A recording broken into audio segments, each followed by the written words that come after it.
Well, hello everyone.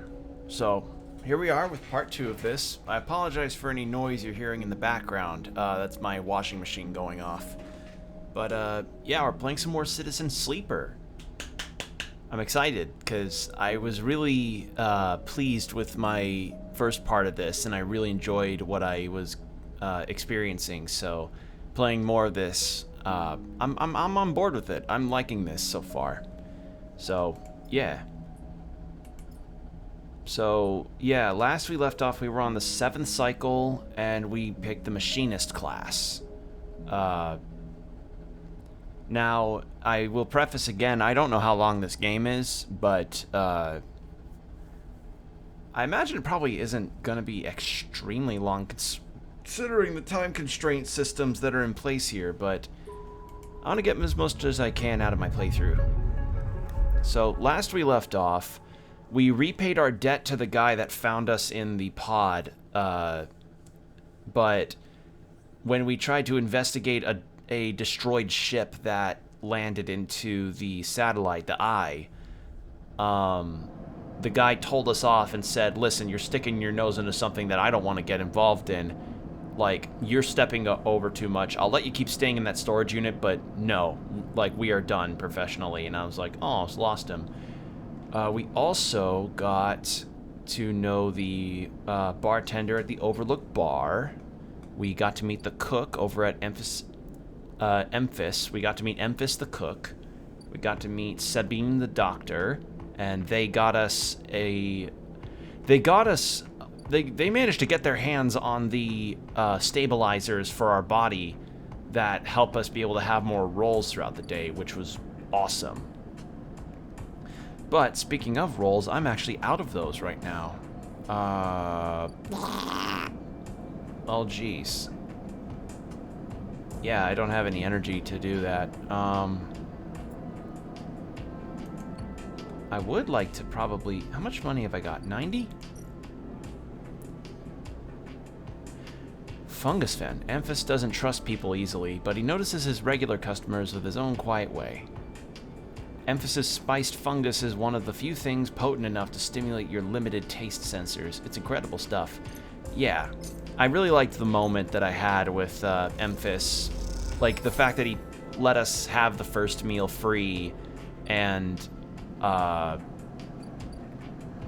let us talk to him, even though he mostly just cooked. It was a nice moment, and I really like it.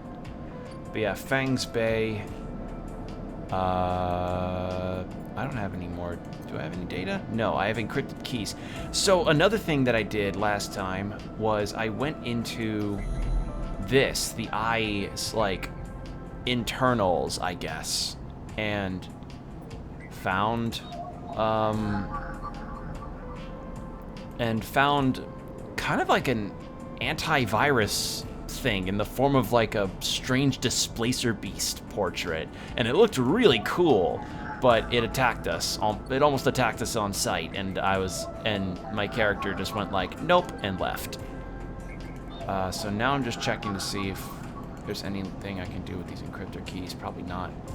But yeah, I also got a stabilizer from the derelict ship that I was researching into, because apparently another sleeper was on that vessel, and sleepers leaving their corporate overlords is not a good thing. They do not like that, which means something was sent there to destroy the sleeper, which means something will be coming to destroy me. At least that's the implication I'm getting. So, yeah. But yeah, we're gonna end the cycle. Oh, that's where I stay. Okay. That's not as small as I thought it would be. Probably about the size of a storage unit. But yeah, we're ending the cycle.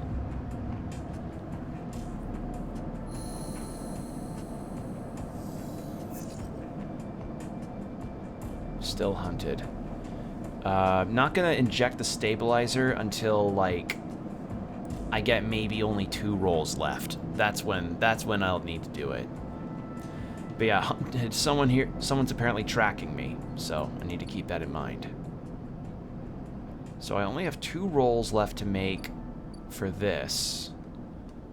What's in the docking bay here? Salvage sort. It takes several cycles to reach the starboard belt and return loaded with scrap from old wrecks. Oh, okay. Ord exchange. Play the exchange. The flow of chits and components in the exchange is complex, but a sharp eye and some tight trades can net you a good margin. Okay, so stock investments. No thank you. Oh, finally I can sell these things. Oh, sweet. Oh, sweet, Lois. Lois, I can sell scrap. I can sell components, Lois.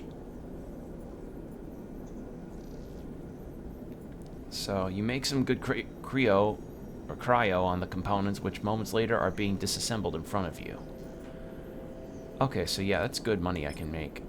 But I'm gonna keep, like, some of it with me so that I do not, actually, wait, did that increase? It did.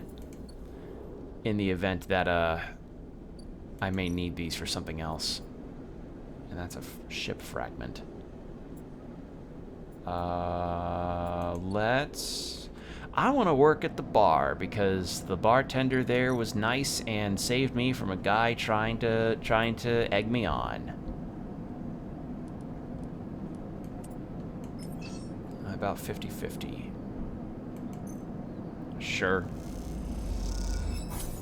Hey. Cool. So we got that. I want to help out with this situation. Oh, wait. Huh? There.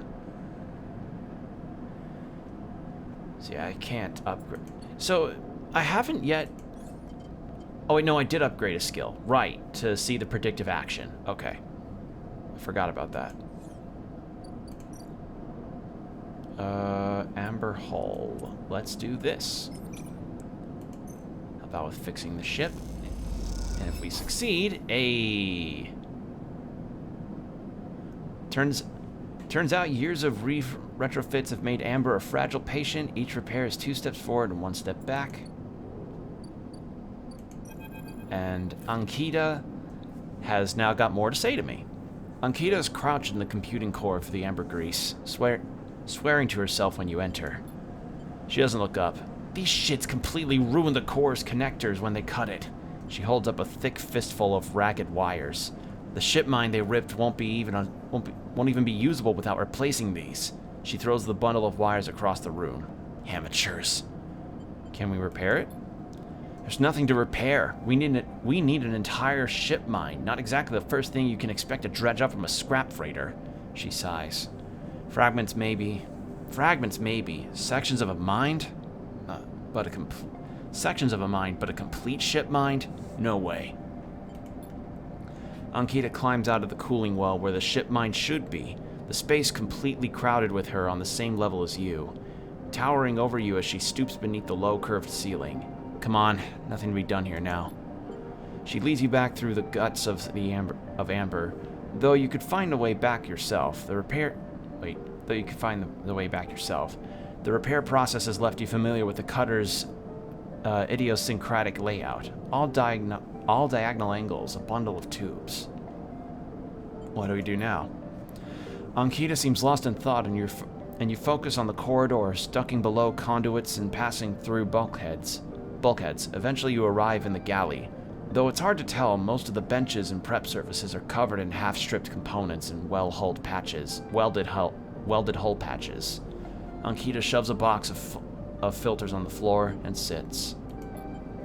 There's no way around it, she states out of nowhere. We need a new ship mine. Where from? Scrap freighter. Ord exchange. Hell, find one in the overlook bathroom. Doesn't matter where, just matters we get one. She rubs her forehead. It seems I'm about to do something very stupid. But hey, I came here, didn't I? Why not make a run of it? She fixes you with a hard stare. Sleeper? You're all I've got. No crew, no friends, you're it. She looks uncomfortable. I appreciate the time you've put in on Amber, and I'm sure she would too, if she could. What I'm saying is, if you screw me on this, I will kill you. She leans over and hands you a stack of chits. A big stack of chits. You don't dare to count them. Get me that ship mind, sleeper. Don't make me regret this. You won't. You're cool. I'll get you that. She sighs. Look, just get out of here before I change my mind. You slip out of the galley and head back towards the main lock. As you do, Amber growls and creaks like a caged animal. You reach a hand out to calm her. Time to find Ankita a ship mind somehow. Hey Blair, how are you doing? Hope you're doing well. I just got started, and I'm now trying to find a ship mind to... Oh, Jesus, that is a lot of locks. That is a lot of cryo. Yeah, I'm just playing a bit of Citizen Sleeper. This game's really nice so far. It's doing great. Awesome. Glad to hear it. I'm just trying to figure out where I'm supposed to find a ship mind, because I just helped an NPC fix up her ship, and now she's like, well, damn it, now I need a full-on new navigation system or something that controls this ship. Never heard of this game? What is it? It is a game that is a part of a genre that I recently learned a new term for, called a literature RPG, or lit RPG, where the story is pretty much the bread and butter of it, with a sort of side meal of the game mechanics. So this is a very story-heavy game where you play as a android body that has the consciousness of a real person, and you wake up on this satellite out in the middle of space, and your objective before you ever run out of energy and essentially, expire, is to survive. And you have a limited resource on refilling on your energy because your body was property of a corporate overlord, and those corporate overlords gave you a consistent amount of a stabilizer that kept you alive. So when you have a lack of that, you have a ticking clock on you. But the main draw of this game is just kind of the interesting way that you roll dice, in quotes, and the character portraits. Look at this character portrait. Look at how great this looks. Like, every portrait in this game for every character has this level of detail and this level of just mood. There's a mood to these character portraits that, frankly, is something that I love to just see. Every time I see a new character, I get excited because I'm ready to see what they look like. But yeah, I am now attempting to find where would I find one? Rotunda? Explore the rotunda. Okay, so this is where I can show you how this works. So these up here are representative of a 6-sided dice. So this would be a 3 on a normal 6-side and a 5. What you do with these is that you essentially use them to guarantee the percentiles that you have. So like, in a normal tabletop role-playing game, you roll the dice and it's a random chance. You essentially control what you roll here. So if I were to use the 5 here, I'm guaranteed at least a 50% positive, 50% negative chance of completing the task. If I had a 6, it would be 100%. It's essentially making sure that I guarantee... It's controlling my dice rolls, essentially. Like, betting on if this 3 will actually work or not.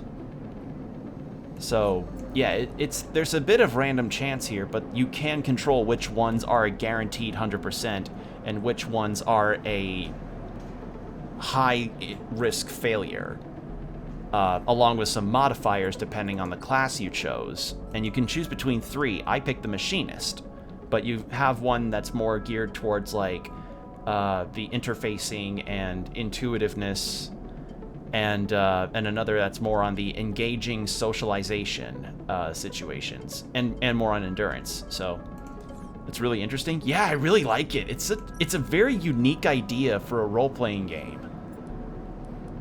So, yeah, because of the class I chose at the start of the game, I have a -1 modifier on stealing dock plans. So if I were to put this 3 over here, it becomes a 2, and therefore the modifiers make it a 50-50 chance.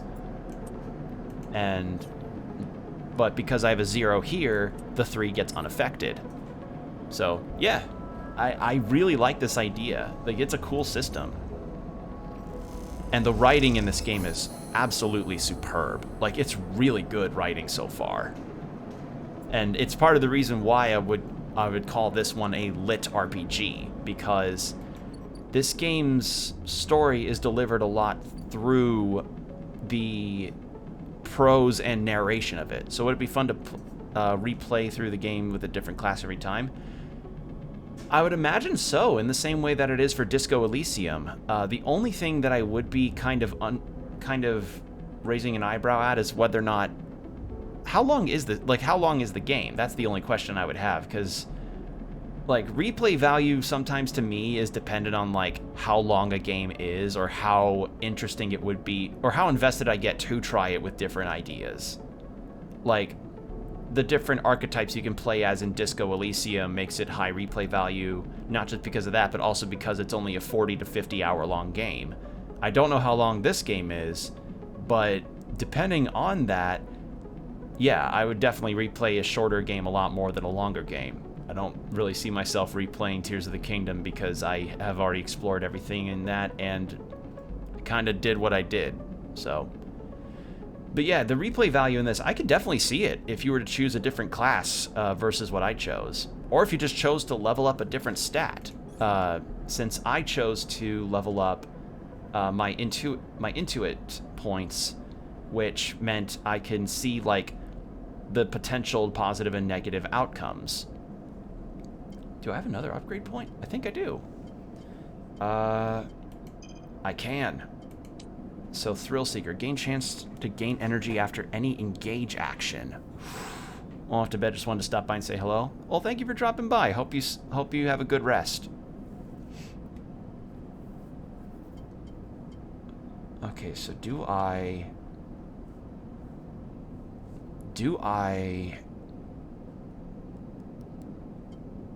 increase one of these, or do I wait until... Have a good stream? Thank you. Thank you for coming in. Trying to... should I save it for this, or... Sunbathe allows energy recovery at home. That's good.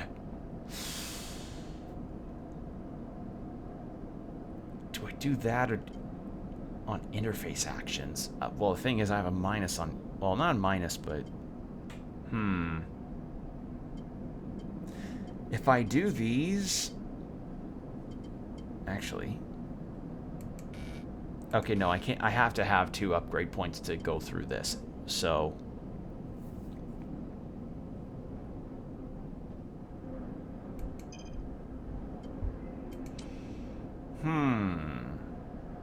Bring cryo on interface action. I haven't really got any problems getting cryo right now.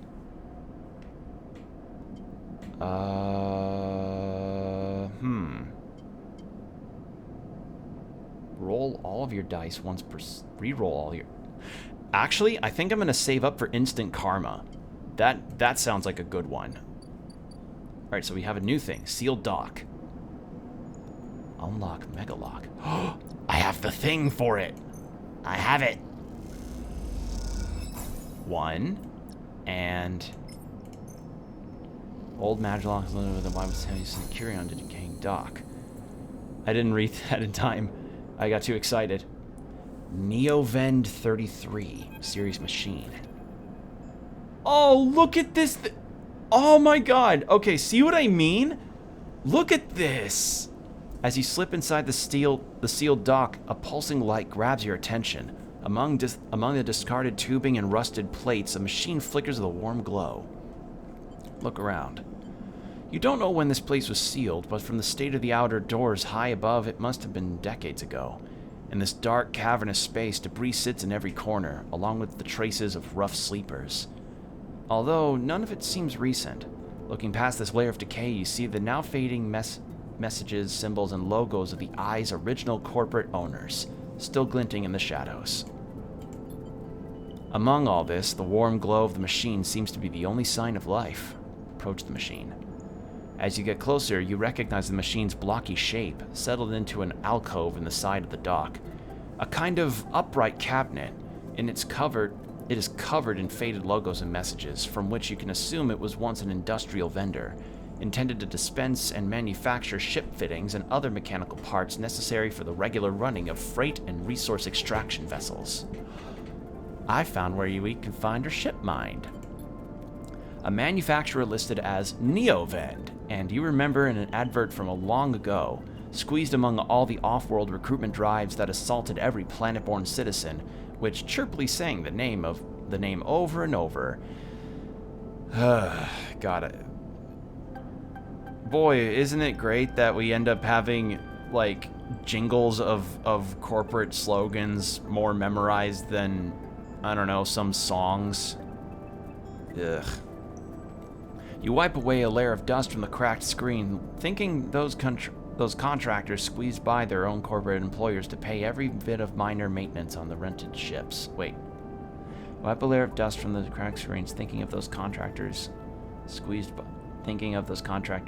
by their own corporate employers to pay every bit of minor... Okay, yeah. Yeah, I had to reread that. I thought that kind of looked odd to me.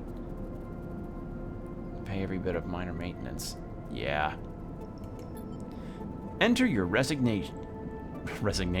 Enter your registration, chirps a pre-recorded message, catching you off guard.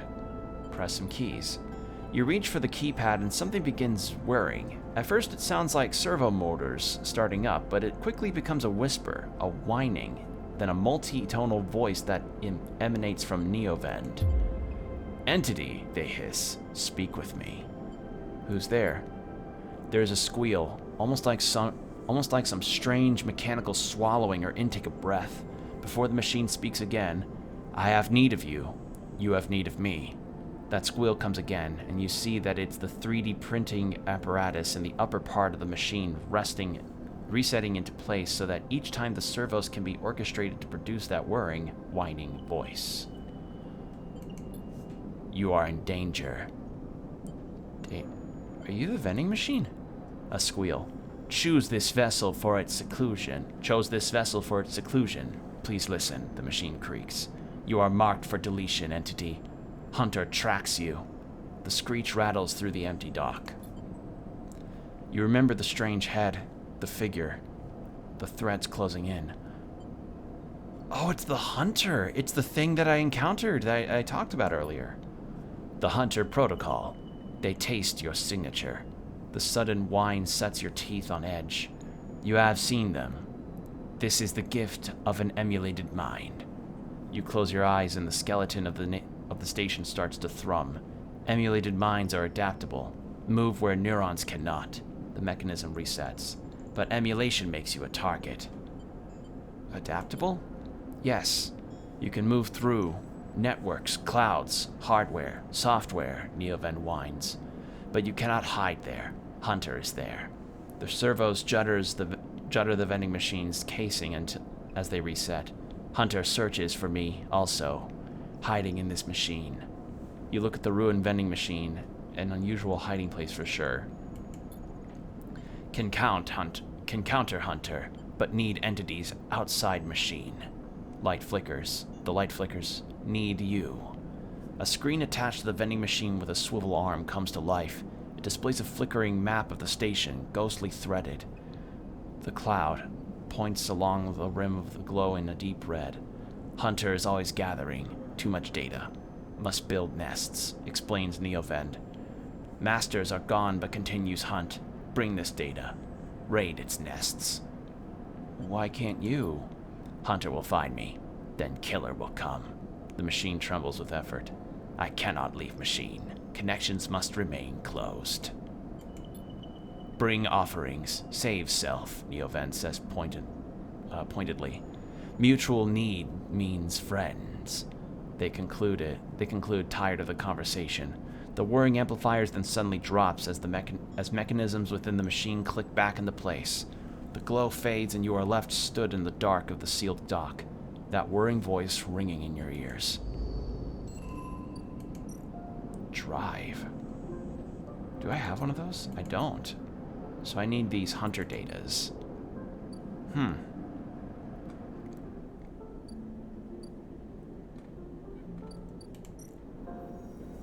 Well, I want to pay the good margin.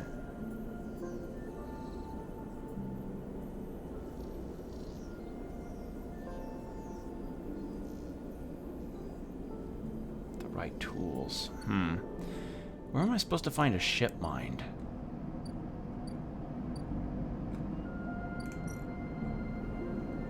Buy rations, bar shift. Shipyard. Haul materials, assist shipbuilder.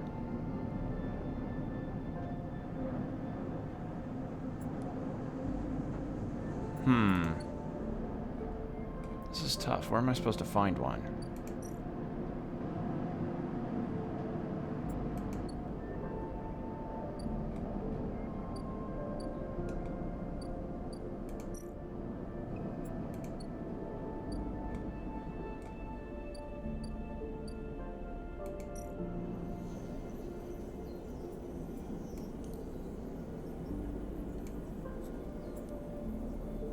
Maybe try playing the exchange.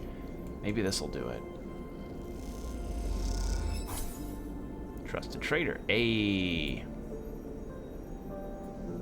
Well, sadly, that's all my rolls, so... Yep, okay. So I need to find a ship mind.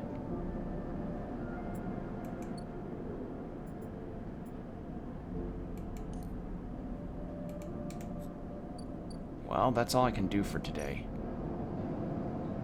Yeah, I'm not gonna use her money, Ankita's money in bad means. Oh shit. Yep, low on energy. Merchant freighter. Ooh. Haggle over prices. Buy ship fragments. Limited supply ship fragments are hard to come by. Yes. This is what I need to do.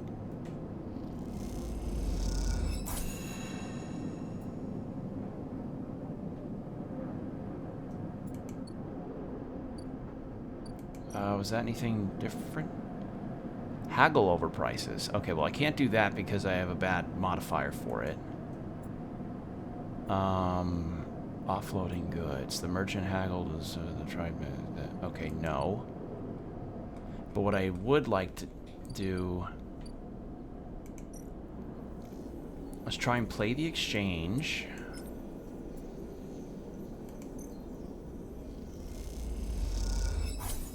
Good. And then how about we get some food because we are low on energy.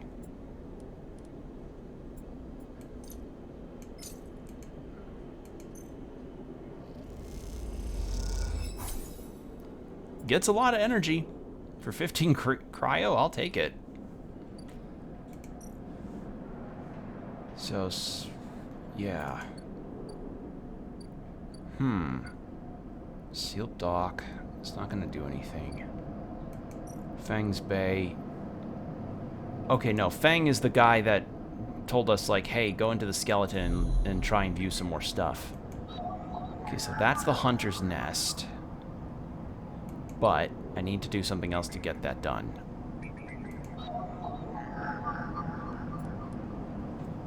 A Havenage member is broadcasting on the open network here, leaving them open to data extraction. Data here is part of a cache tucked away to understand who hid it and for what purpose.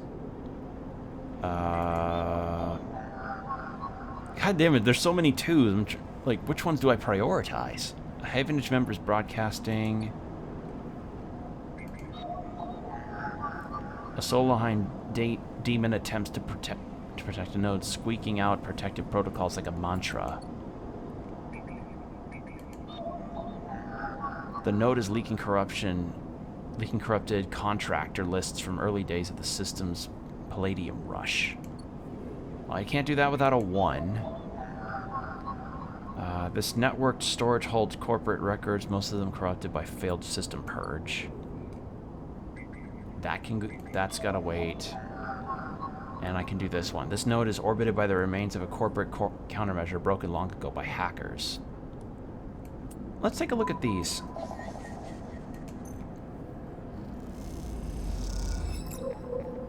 Ooh. Neat. Oh, I can't do a whole bunch of these, otherwise the hunters will be after me. Ah. I see. So I can't just blast through all these in one cycle. Makes sense. Alright, well, let's get this done. Yeah, if I can just get 2 encrypted keys, that's good enough for me.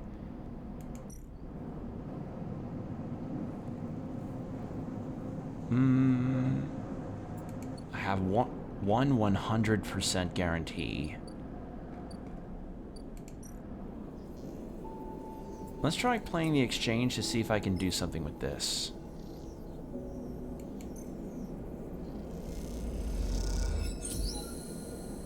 There. Did I get a new shop with this? Ort Fabricator. Okay. Oh, perfect. Exactly what I needed. A ship mind, and then I can give the ship mind to Ankita, and then she'll be nice and happy. There we go. Sweet. And an upgrade point. You drop the ship mind core onto the galley table with an emphatic bang. Ankita spins around from where she's been poring over some documents on her slate. Holy shit, Sleeper! Did you actually land a ship mind? She rushes over and hefts the huge cylinder, turning it back and forth. Well, shit, it might actually work. She smiles wider than you've ever seen. Where did you get it? Trade secret. Keep your secrets as long as I have a ship mind, I'm happy. Ankita bangs on the galley wall. Hear that, Amber? The Sleeper got you a new ship mind. The sound echoes down the ship's passages. You have to admit, being in a small space with Ankita when she's this excited is a little intimidating. Ankita puts the ship mind back on the table. I'll start the process of fitting it as soon as I can. I might need your help with some of it. She heads back towards the counter to grab her slate. This isn't the only good news today either. Looks like my good karma is finally coming in.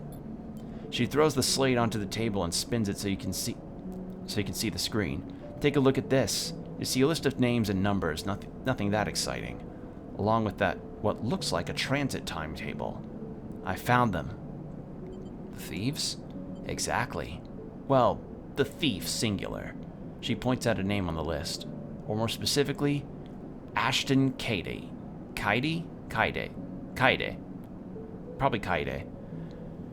It was his past that was used to access Amber and slice the ship mind. I thought he might have been killed or robbed, his past stolen. But it turns out he crossed the Founder's Gap the very next cycle. How do you know? I know some of the crew over at the ferry, old mercs, used to run in an outfit I worked with. I saw them in the Overlook and they mentioned they saw Ashton crossing. I was checking the manifest when there he was. Looks suspicious. He hasn't said a word since the theft, and anyone wanting to hide out might head to the Greenway and go to ground. She flexes. He won't get that far, though. There's no real docks out of there. Only a couple of jetties in the wastes. Going after him? Not yet. First, I want to fit the ship mind. She pauses. But maybe you could help me out. How? It's like this. I head over there, especially in Amber, and he'll spot me a mile off and go underground. He'll find a way to slip the station, or he'll bury himself so deep in the wastes no one will ever find him. But you, Ashton doesn't know you. All I need is for you to go there and sniff around. Not at the commune, not the stacks. He will have gone to the edges, the margins, the wild places.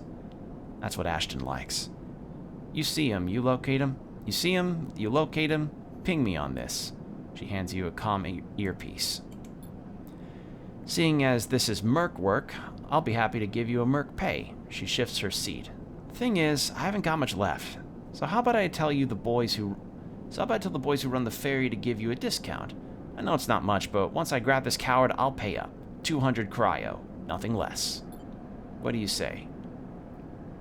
Okay. She gives you a heavy whack on the shoulder. Good. I owe you. She lifts the ship mind up onto her shoulder with worrying ease. I'm going to go get this fitted into Amber's core. You get any info, any sense of where Ashton is hiding, let me know. She goes to turn and then stops. And once again, Sleeper, thank you. I appreciate it. Ankita stomps off into the guts of Amber with the ship mind, leaving you in the galley.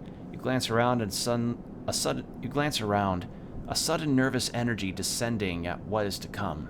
You never thought you'd get to work as a mercenary. But then again, it seems the eye is full of surprises.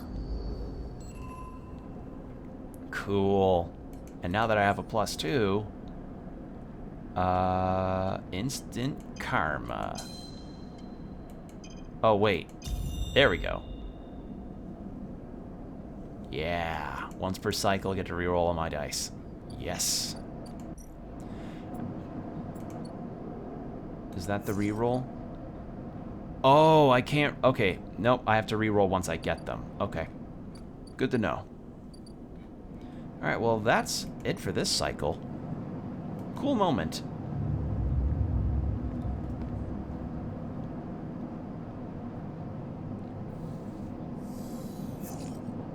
Okay.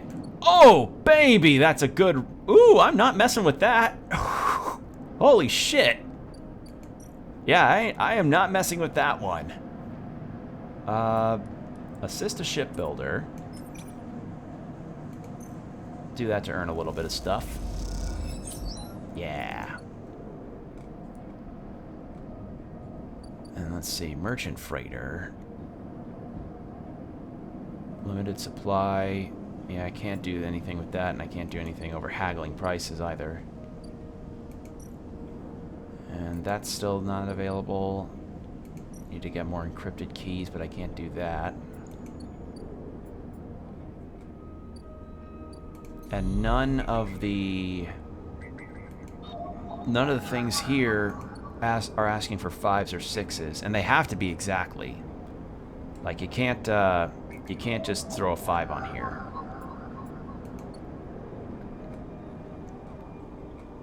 Yeah.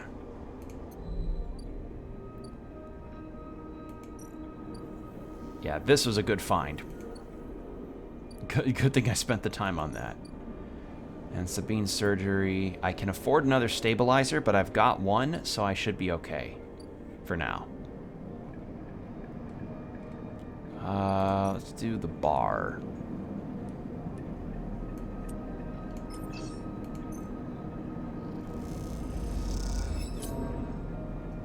Ooh, need to eat.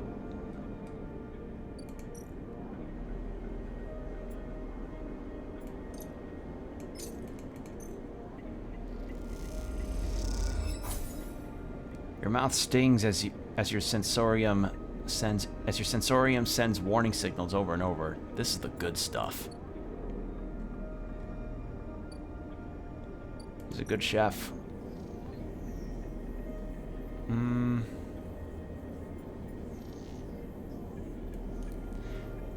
I guess maybe this is where I'm supposed to sell components.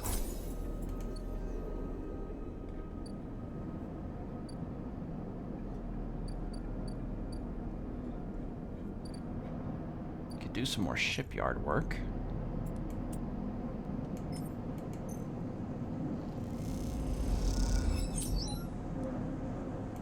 Yeah, there's another bar shift I could do.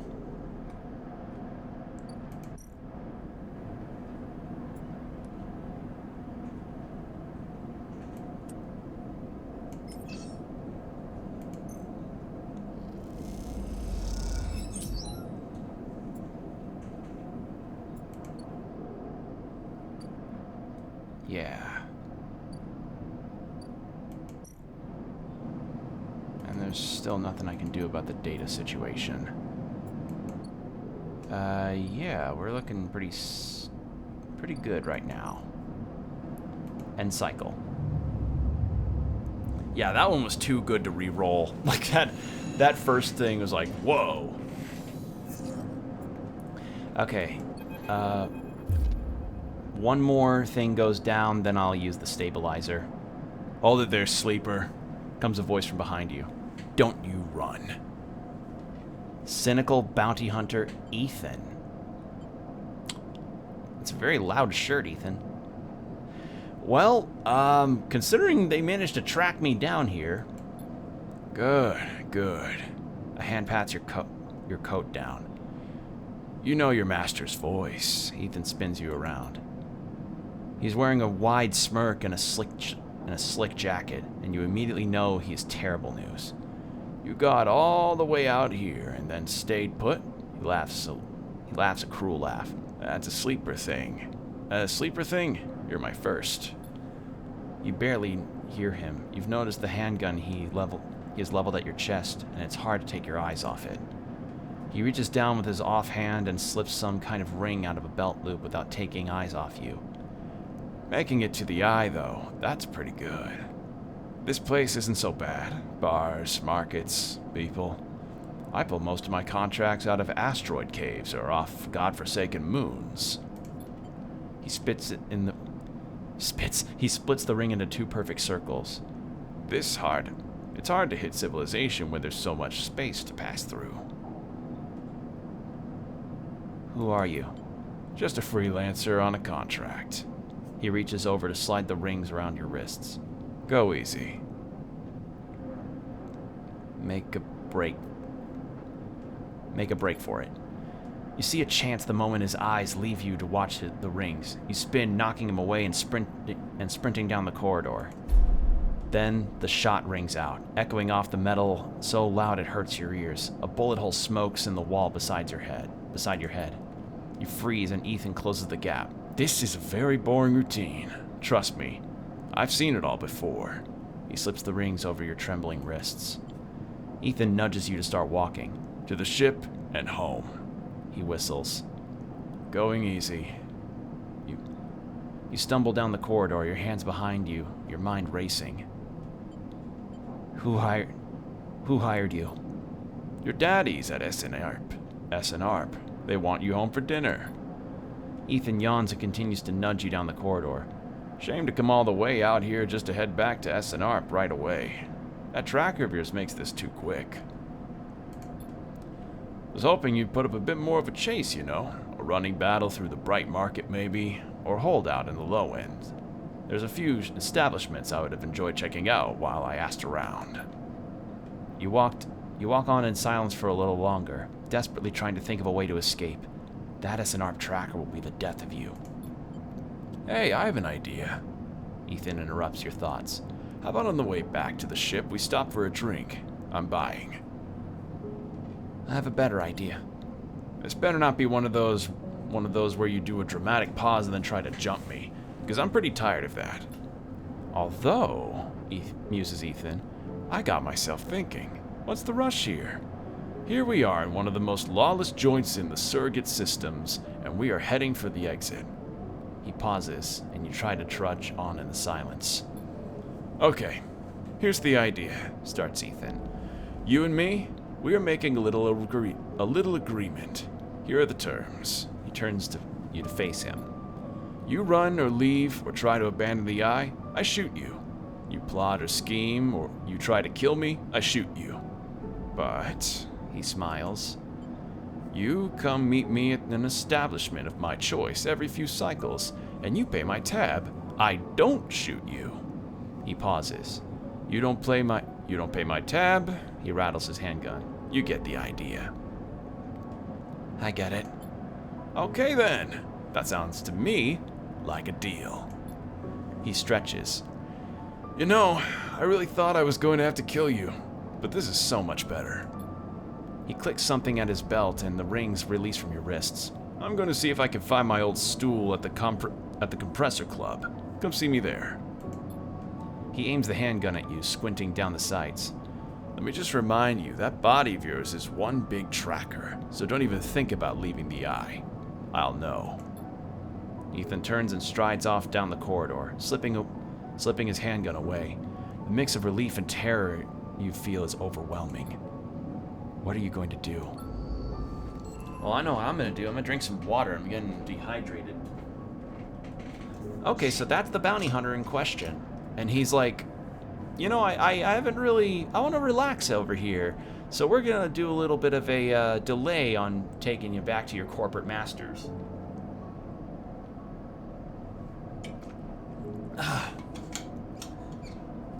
Delicious water. Delicious water. Okay, so... Overlook Bar, said club. This was it, Compressor Club. So that's the new thing. Well, let's get some more energy. And then this will get us in good graces with Emphis. Which is nice, because I like Emphis. I like him, he's cool. Sleeper! Emphis calls out to you, a booming voice that echoes through the corridor. Tell me a story. He throws a handful of chopped mushrooms into his wok, the fire leaping up to meet the oil. I see you cycle in, cycle out, but we never speak. Tell me a story. What kind? Any kind. He pauses to drizzle something from a plastic bottle into the wok. But one of yours. He looks up at you. Nothing stolen. You pause. The spice is rich in your nostrils, and think of the kind of story you'd like to tell Emphis. You look at Emphis, the listener, and imagine he has heard it all before. Perhaps he would enjoy a strange story, something with some spice.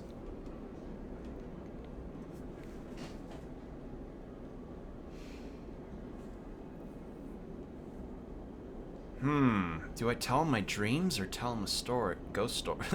He wants a story. He wants my story or a story from me. So I'm gonna go dreams. All the sleepers, you tell Emphis, had dreams. Some were simple, memories left over from the emulation process that had become tangled up in their minds and would come out when they slept. It wasn't rare to hear a sleeper in the dorm scream or cry out at night. But in your dreams, those gray skeletal after images of systems and structures, of threads and patterns weren't like the others. They weren't memories or nightmares. They were reflections of reality. Distorted, yes, but somehow true. You learned back then to keep quiet about them, to let them flow through your mind like water. This was until now. Until you arrived in this place. Now your dreams colonize your waking life. They slip behind your eyelids with every blink, and now you understand they aren't dreams at all, but some process of interfacing, of speaking, of living in another world that flows through this one like smoke through air. You tell him that you do not know if there is a reason for your dreams. Perhaps you reason it is just some side effect or particular quality of the frame you inhabit. But whatever it is a gift, and you hope to make use of it. Emphis finishes cooking and squints a little at you. Sleeper, he smiles. You are quite the storyteller. He eyes you, and you realize that he's trying to gauge how honest you have been in your story. Emphis passes you the meal he has cooked, and you take it gratefully. As you eat, he talks, a natural exchange. Thank you, Sleeper.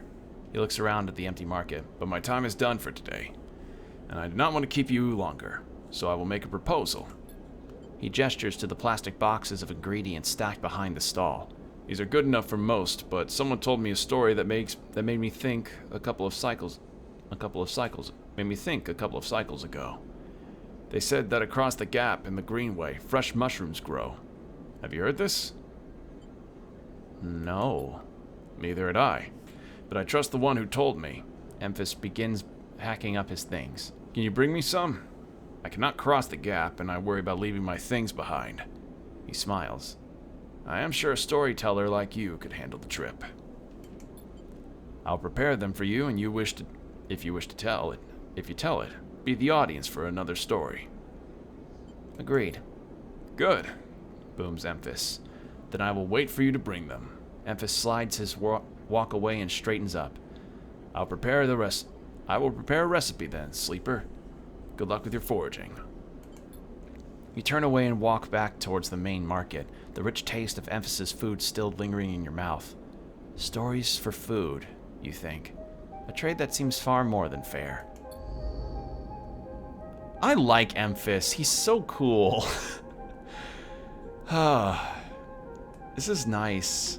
Ooh, and the music kicking in there too. That's also good. I like it. All right, compressor bar with a K. You see Ethan at a distance shouting from the bar for more drinks. This bill isn't going to be small, is it? Oh, God, better start making money.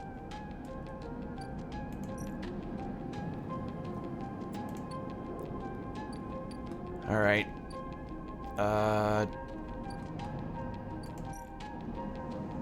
Let's help with this. Hey, 5 cryo. Ooh, lemon Mina. New characters. From the walkway, the side reel horizon looks impossibly vast. A landscape of plating and frames. All along her flanks, torches flicker, drones maneuver, arc lights glint. The sense of scale of industry is both stunning and strangely unsettling. She's quite beautiful, I think. You turn to see a figure a little way down the walkway, leaning at the railing. He is thin, ragged, his work gear poorly fitting and loose. The torches of the side reel horizon flicker in his eyes as he turns to you.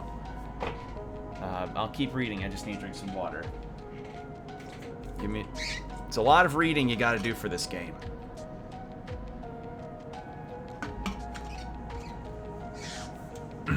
Okay.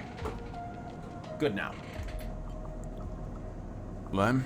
He leans back from the rail, revealing a child standing beside him, staring out at the ship. And this is Mina. Hi, Mina. She stares and tucks herself behind Lem, who dutifully picks her up. She's a little slow to trust, aren't you, Mina? She buries her face in the folds of his overalls. Mina looks out from Lem's chest, a dark brown eye twinkling among the rough material. You working on her then? Lem asks eagerly, gesturing to the vast ship, or just admiring?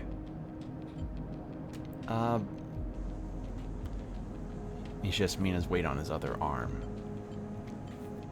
Working. Me too. He flashes a Heaven Age pass. I knew it just to look at you. I mean, he stumbles a little over his words, not wanting to be misunderstood. I mean, you look like a worker. She's Mina's and my ticket out of this place. Our escape vector, so to speak. The ship? You haven't heard? Anyone who takes a Heaven Age contract on the side reel horizon will be entered into a draw for the transit support crew. He smiles. We won't get to sleep the journey through, but a couple of decades of service will be nothing for me, and nothing for me and Mina if this means landfall on a new world. He winks. Decades? It's a long trip. He straightens up, stretching his back. That's a colony ship, friend. The Cecil's Foundation is sending thousands of people to settle a system well outside the reaches of the core worlds. It'll be a totally independent colony. No surrogacy, no corporations. Sounds... Why is it here? Why build it, you mean? He grins. Don't ask me. I know as much as Mina about that. He ruffles Mina's hair thoughtfully. I suppose many corporations weren't too happy about breaking with the idea of surrogacy, setting up somewhere without it feeding back to the core. Maybe Celis got locked out of the corporate shipyards and had to go begging for somewhere to set up. Homeless, just like Mina and me. Mina responds by pushing his hand away. Daddy, she whispers. Food. Pulling an exaggerated, grumpy face. She glances fruitfully at you and plays with a set of dog tags that hang from Lem's neck. I'm just chatting a little, meanie. Give Daddy a sec. He turns back to you, and you suddenly notice how tired he looks. I'm not on the Heaven Age crew yet, but I'll work my way in. You can do it too, friend. We have to stick together. He smiles a little He smiles a little shakily, and you wonder how long he's been working to break into official shipyard crew. Yeah. Maybe. He looks out at the ship side rail horizon as if trying to pull energy from those flickering torches from the vast hull. You've got to hold out, okay? You aren't quite sure if he's talking to you. That's how it works. While he stares out, Mina catches your eye curiously. You agree? You agree, Mina, or stay silent? Stay silent. You hold her gaze and a smile creeps across her face, her features lighting up like a city coming awake at night. Then suddenly, she tucks back into Lem's chest. Lem smiles and lifts Mina. That's it. We hold on. He smiles sheepishly at you. We are just a couple of softies. Isn't that right, Mina? He sets her down, standing by his side, and she clings to his leg. Gotta go feed this one. He pats her back. Maybe see you on a shift, huh? He turns, and they walk down the walkway, away from the shipyard. You see them talking, and then a moment later, Mina turns around and stops. See you, robot! Her shout echoes down the walkway, and she flashes you a parting smile before running to catch up with Lem. You watch them a little before you turn back to the impossible scale of the side rail horizon. A ticket out. Oh.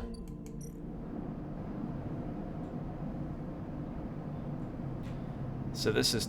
Okay, so... This is to help dismantle and reuse. So help that. Have an agent looking for informants on gang activity in the eye. Oh. Huh. Unit assembly. Ooh, more money making. Systems fitting. The side rail horizon is webbed with complex systems bundled like nerves in a body. Your job is to lay these systems in. The side rail horizon is assembled block by block. You've earned a place on the teams welding those blocks together. Okay. Real ticket. Oh man, that's... Yeah, these are all of my tasks that I've got on the deal. Stories and food. I'm liking this. This is honestly really nice, I have to say. This is really good. Like, just full of nice moments, you know?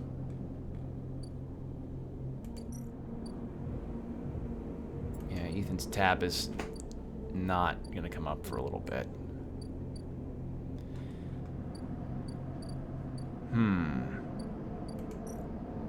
Could help out with this.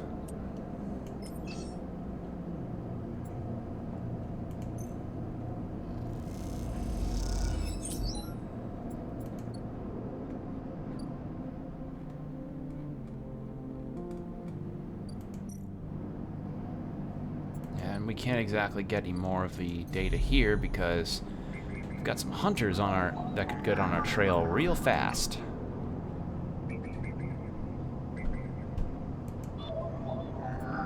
I need to have a 2.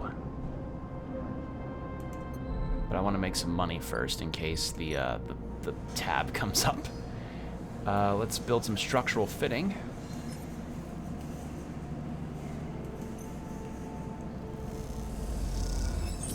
The weld team you work within operates with speed and care. As you work, you feel your thoughts fade and the rhythm take over. Alright, let's sleep. And if this third one goes, then I'll use the stabilizer.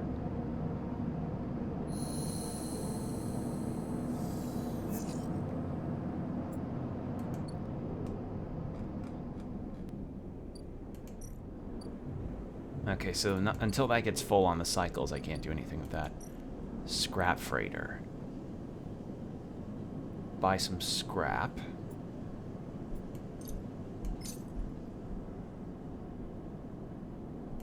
What kind of scrap would we get here?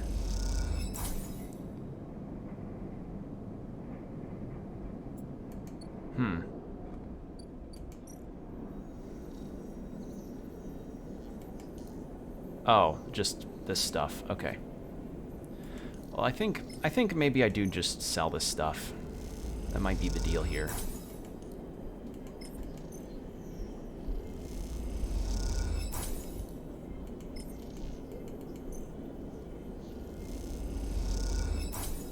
There we are.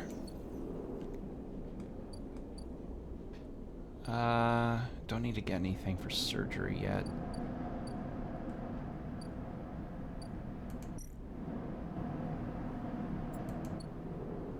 I've got 2 encryption keys, but I'm going to hold off on those. Then we'll do this to earn some cryo. There.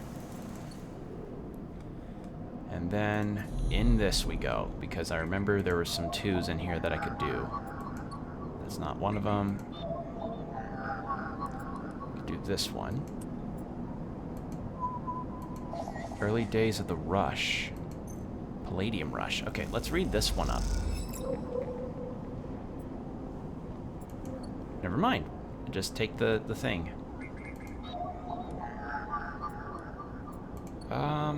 Let's go exchange that actually at Fang's office. Right? It's Fang's office I'm supposed to take this to? Yes.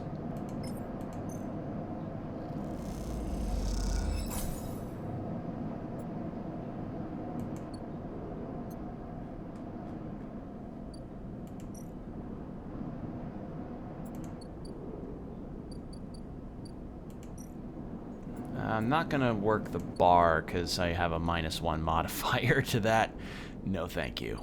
I guess we'll just do another thing in here. Data extraction. I kind of want to learn more about this station, though. Okay, that's the Hunter Nest, so no to that. Was this it too? Yes. Calls like a mantra.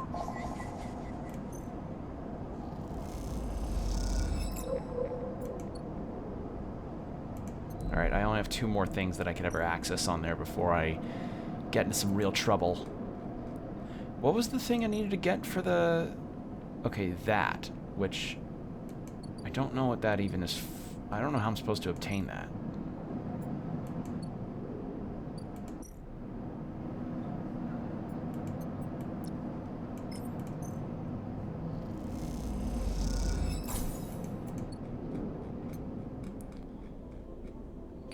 Load gate. Oh, I can pay the toll here.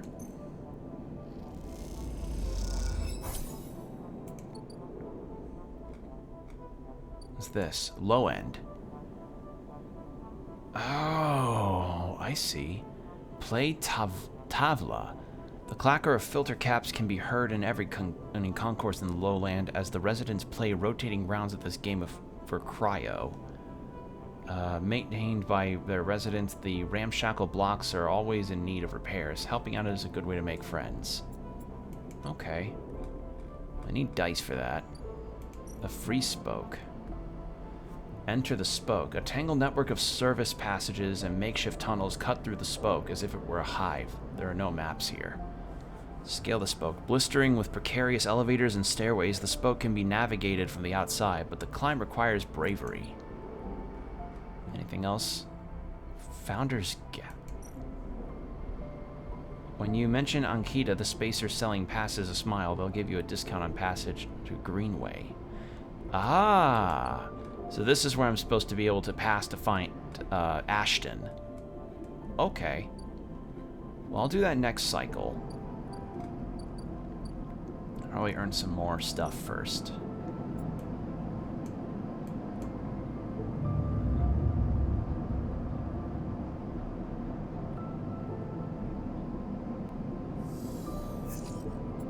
Okay, so I've still got 3. Need food. Get some energy back.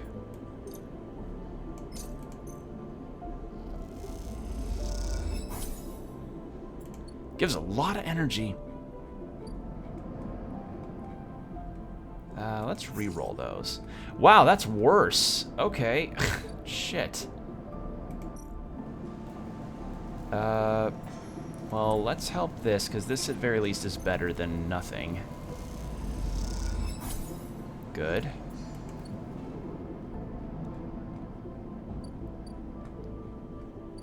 Not gonna even attempt the bar. Yeah, because that's a -1.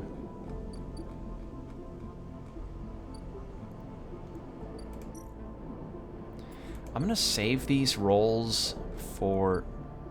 Actually, didn't I have a... Oh, I've got more. Keynote.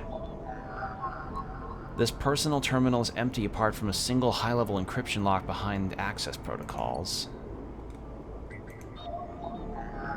Some gang enforcers' implants are chirping out some signals. They seem to know time to see what they're talking about. Yeah, the gang stuff, I remember needing a thing for that.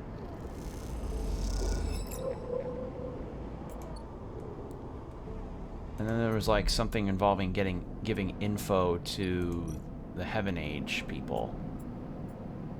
Right?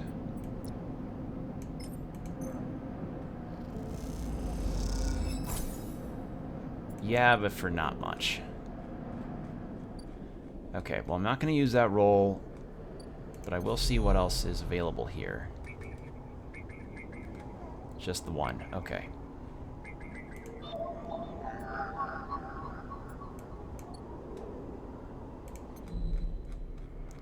Alright, let's give 100. And head to this greenway area. A heavily tattooed spacer takes your chits and tells you to prepare. She'll be waiting at the edge for your arrival.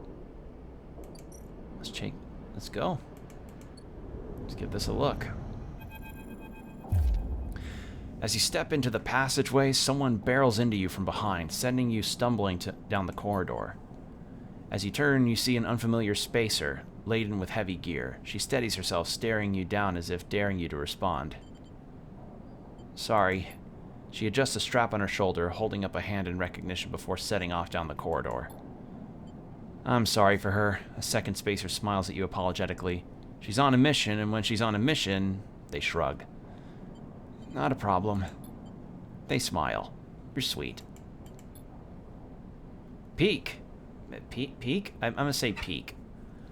Esh stands further down the corridor, glowering at her friend. She chops at the air, pointing down the corridor to whatever the end she is rushing to. Peek raises their eyebrows at you. Esh, please, do you want everyone in the station to hate us? Esh hardens. They want to hate us, they can hate us. She drops her hip.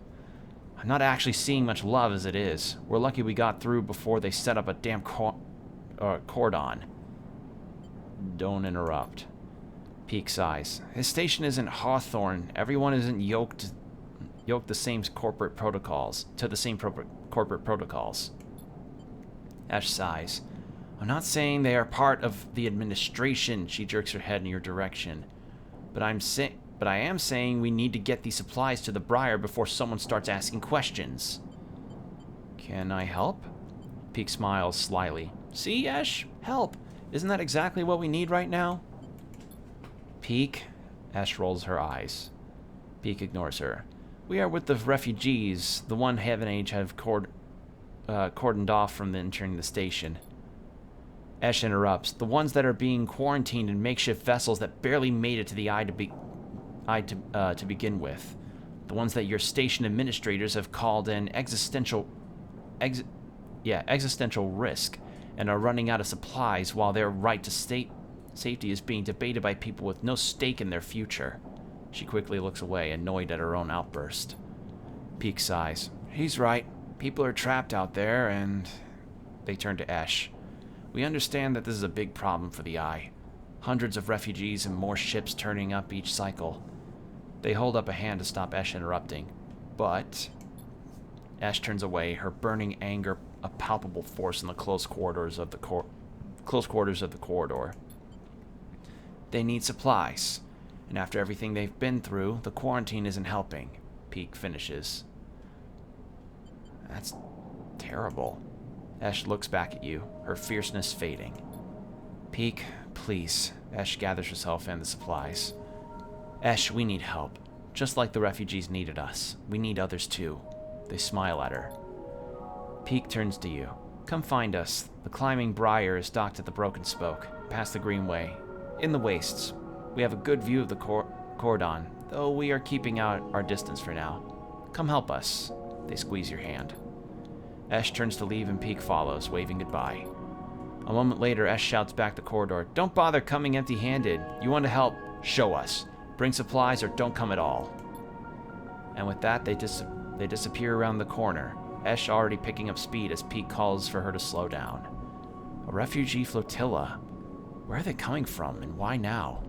Each time you think you begin to understand this place, something changes. Founder's Ferry. Okay, so that's to get back to where we were. That's the Greenway. Haifa Commune. Wild Margins. The Wastes. And then this is Climbing Briar. Okay, so that's where they went. The Wastes. And a few other places. What's this? More stuff to interact with. Look for tracks. Seems an overgrown tangle assembly becomes difficult. Haifa Commune. Work the grow beds. System maintaining grow beds.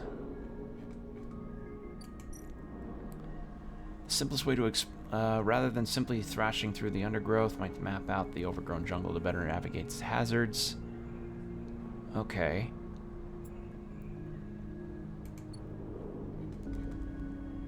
And that's to get back. Anything new here? Ooh, this is completely dark. Hey, Combo. Hope you're doing well. Greenway Gate. The entire Greenway is locked down, shrouded in a dark cloud of shifting currents. What is happening here? So I just accessed a couple new areas and helped out some characters. So we're just doing some stuff here. And trying to figure out what to... what else we can really do here? Haifa member. Well, I'm low on cryo. So let's head back over this way. Residential district. I'm gonna at least do a guaranteed shipyard thing, because this unit assembly thing will turn out, will be able to provide a bit more, since I have a modifier for it. But yeah, we got a lot of cool stuff. We encountered the bounty hunter that's been after us, that we knew would be after us. And we got to meet a few other characters that were really cool. And yeah, looks like this next cycle could cause me to need the stabilizer, so we'll see if that's a need. Right? No, not yet.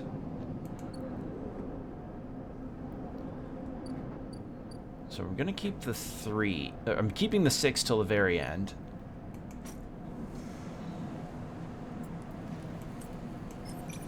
Let's make a few more cryo.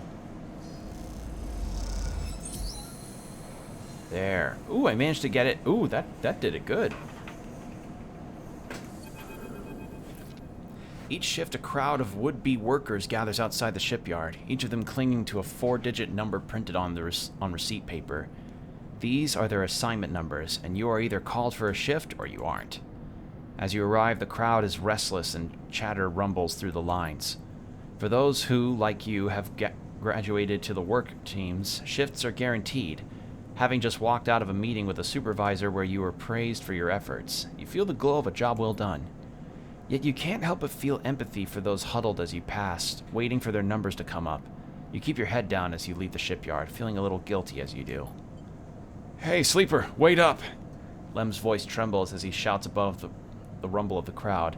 You turn to see him pushing through, Mina crying in his arms. Lem! Good to see you, friend. He's breathing hard after shouldering through the waiting workers. You made the work team. Good for you. He tries to catch his breath, stroking Mina's hair as he does. Shh, baby, give me a second here. He smiles weakly at you as he comforts her, and her cries start to fade.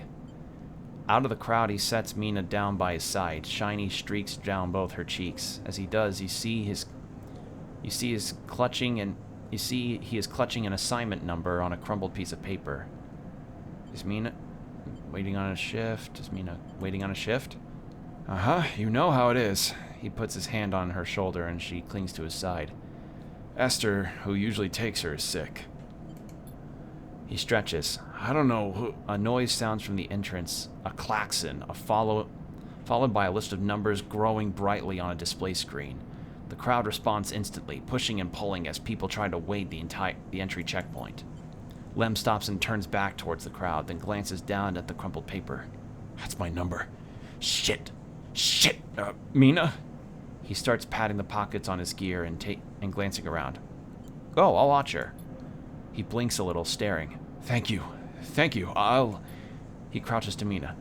You're going to stay with our friend here, okay? They're going to keep you safe, and... Stands back up. Here, take this. Here, take her bag. She's got food. Shit, I have to go. He backs away into the crowd. Mina, I'll be back real soon, okay? Be good. Then Lem disappears into the roiling crowd, who are now trying to get into the shipyard before it locks down. Mina stands staring, suddenly small without Lem at her side. She fixes you with a dark-eyed look you can't quite read. Stay silent. She holds the stare, unmoving, the two parallel tear streaks still glinting on her cheeks. You okay, Mina? She sniffs and looks down. Look in the bag. You unlatch the top of the bag and see a few metal containers, fashioned from scrap components. A battered slate sits on top, blinking a low battery warning, and tucked beside, it's a ragged rabbit, hand-sewn. Take the rabbit. You pull the rabbit out of the bag, its long limbs waggling as you do. Mina goes to jump and grab it, but holds herself back. She stands and hugs herself, eyes on the rabbit. What's their name? Mina turns away and looks at the entrance to the shipyard. This isn't going well. Give her the rabbit. You hold the rabbit out, and Mina snatches it from your hand. She hugs it tightly without looking away from you. Bun Bun, she says, staring you down, ferocious despite her size. Hi, Bun Bun. You move a little closer as you speak, closing the gap. He doesn't speak, she says. She looks at you suspiciously, but her face softens a little. She waggles Bun Bun in front of you and then walks him up your arm and onto your shoulder where he sits. She pokes your arm a couple of times. Are you really a robot? Sort of. Yeah, she thinks. Me too. Mina has more questions. Lots of questions. Questions about how you breathe or if you rust. But before long you are talking about rabbits, and what Esther, the lady who usually takes her smells like, and whether or not fairies live in the eye's heating pipes. Boy, would that be a weird Peter Pan sequel. Peter Pan in Amir's Eye in the... Is it Amir's Eye? Peter Pan in the eye outside of space. Watch as we go through derelict ships and watch people barely survive on fungus and mushroom mixtures. You pass the time like this, sitting side by side on the floor of the walkway as others pass by, sometimes talking, sometimes drawing on the slate, sometimes playing with Bun Bun the rabbit. And this is how Lem finds you. Just as both of you are starting to yawn, he is dirty and tired, but Mina leaps up his leg and into his arms as he stumbles backwards. You two get on okay? He asks, trying to keep Mina from climbing onto his shoulders. We managed. Mina glances carefully at you, hiding a smile that is slowly growing. Well. Looks like Meanie can be nice. He pokes her in the ribs and she squeals in delight. Thank you, friend. I mean it. He gives you a warm, wide smile. I owe you. Look, he glances around. It seems like Esther, the lady who usually watches her, is going to be out for a spell. If you ever have some time, I'd really appreciate you coming down to our place in the low end. He grins sheepishly. If you have time. But now I have to take this one to eat. He plays at biting Mina and she giggles in response. See you, sleeper. He waves and they stumble off down the corridor, drawing gazes from passing spacers as Mina's laughter echoes down the corridor in bright squeals. Aw. Wholesome moment. And to think, I had a bounty hunter, like, pointing a handgun at my chest earlier, and here I am helping a dad out. Good moments in this game. My ass does not make a good streamer. Yeah. Well, I mean, streaming now has kind of turned into a weird situation. I'm not going to say the full deal because people that follow streamers likely have heard of the case that's been going on with Twitch, but...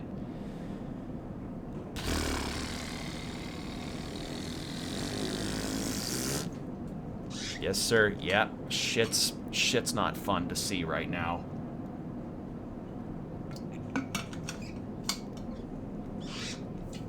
It's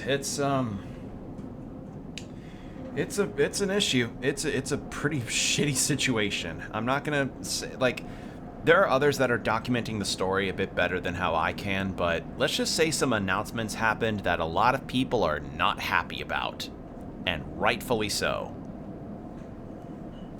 So, I'm just trying to do my thing and play cool games and talk with people. You know, that's all I really try to do with my streams. I just want to do this. This is fun. I like doing this, and just blows sometimes, really. But, you know, at the very least we can just still chat and have a good time here. I hope you're all having a good time. As I'm just narrating. I played some Walking Dead Saints and Sinners for a friend with my mic on. It's a miracle I didn't break any... Yeah, that's the other thing is, like... Yeah, that kind of stuff can be...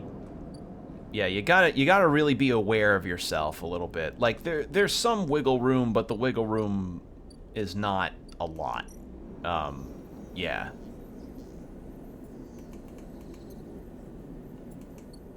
So that's the other thing. Like, you just need to be more like, like as a streamer you got to be fairly aware of what you're doing and saying. Didn't say much though. Oh, okay. Yeah, it's streaming's an interesting industry to be in if you're a streamer or if you're working with a streamer or if you're even watching a streamer. Seeing all this industry change and everything going on. And again, some people have been documenting this a bit better than how I could possibly ever convey it, but yeah, some things are just not the best right now. Let's... neutral or negative? Let's re-roll this. Oh, baby! See that re-roll? God damn, I went from a 1 to a 6. I'll take it. Alright, let's track Ashton down, because I know that was something I needed to do. Boom. You find evidence of a temporary camp set up by someone with military precision. Could this be Ashton's work? Alright, well, with that done, can't really do much else. But yeah, I guess it's kind of hard to really do many streams right now, especially right now, and not be thinking about what has been going on as far as the industry is concerned and the decisions being made is concerned. Excuse me, I had a hiccup. But I'll just say this. Things are not ideal right now. Okay, this is where the stabilizers come in. Oh, I didn't even notice my energy. Oh, shit.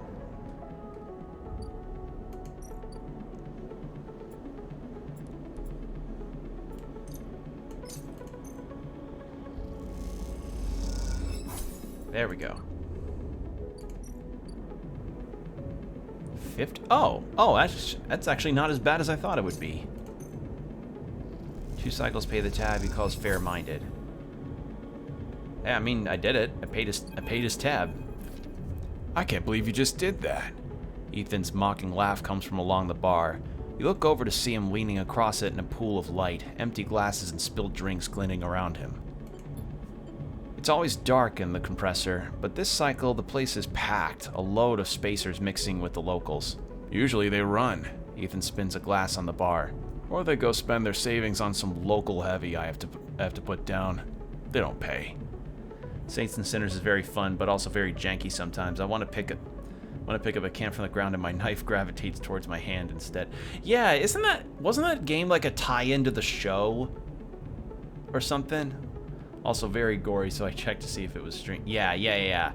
Like, I think that kind of stuff, I don't know. It's weird.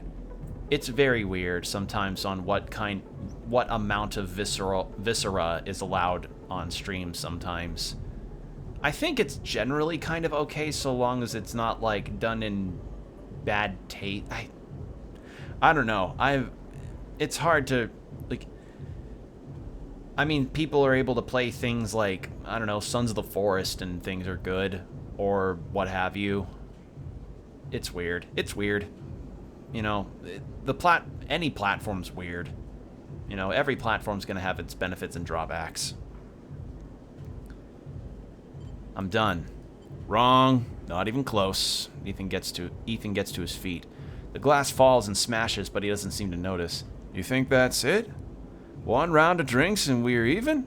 Sleeper, come on. His hand comes to rest on the butt of his handgun, dangling from a chest holster. What's wrong with you? Ethan laughs hard, and the people around him turn to see what's happening. You think that this is on me? I'd think someone in your position might have a better idea of how all this works. I'm a freelancer, Sleeper, just like you. We both signed a contract with SNARP, didn't we? The difference is that my word means something. He closes the gap, stumbling a little. What did you think? You could just run away from your contract, your debt? You could just steal that natty little body of yours and take it for a joyride? Play human for a cycle or two? You don't understand shit. It's you, Sleeper, that doesn't understand. Some of us pay our debts, but it's all the harder because of idiots like you. Though I should thank you, Ethan nods, his head heavy, for giving me such an easy job. I'm used to outlaws, you know, real bounties. If I knew catching sad little escapees like you was so easy, I'd have changed clients ages ago. No, it's separate? Oh, okay. Someone shouts from the back of the bar for Ethan to shut up. He holds up a finger in that general direction without turning around. Stay silent. Nothing to add? Ethan turns and walks back towards the bar. Good. Lesson learned. Ethan sits heavily back down on his stool and searches through his glasses for one with something left in it.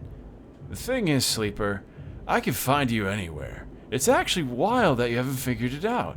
That body isn't yours, and it will always betray you, no matter what. He finds a glass and downs the contents. So please, go. I'll catch up with you whenever I need another. He laughs and taps the bar for a fresh drink. Look at yourself. Give it up, Sleeper. I'm done teaching you for today. He settles his head on the bar and closes his eyes. I'm sick of you. Go find a job. You turn on your heel and are out of the cloying, dark, and sweaty stench of the compressor. You walk hard and fast down the walkway, anger driving your footfalls into the metal of the rim like hammers. Ooh, upgrade point. Gain cryo on interface actions.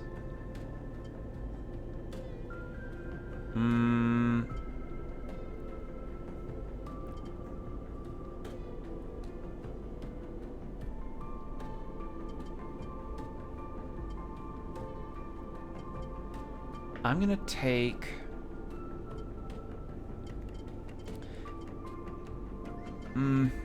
I think I might want to get rid of my negative modifier for this. That should do it. In other news, I'm considering a new music program to work with. I like the way Albeit works and how simple it is, but it seems to be the apple of... Yeah. I mean, let's face it, searching for alternatives kind of has become the main deal for a lot of people. Like, I saw some person... I saw... There was an Adobe post or something like that, and... there was like a post from Adobe or something about like what kind of software are you gonna use for your work, and then somebody like quote retweeted that saying like not Adobe because there are cheaper alternatives out there, and I'm like there are alternative searching is never a bad thing to do. But yeah, that was particularly funny to me. All right, I'm gonna try something. If I administer it now, do I get my rolls back? No, not for this cycle, but for the next one, yes. Good to know. I just didn't know if the, I didn't know if, like, I would get these filled up if I used the stabilizer. Not the case. I've been promoted to assembly team working on the hull itself, wielding fabrication blocks. Cool.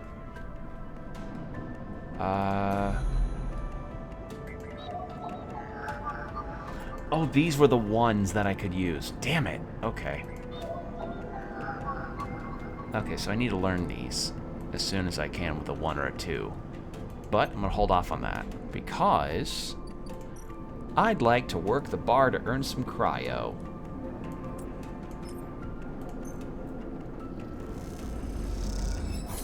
Yeah. Tala.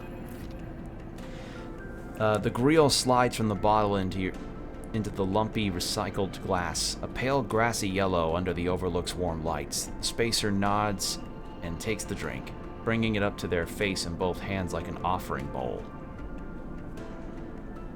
And the bottle into the lumpy recycled glass. Okay, yeah. This is the good stuff. The stuff Tala says is aged in wooden casks, stored in some closed-off part of the old station, among corroded wires and softly looming systems.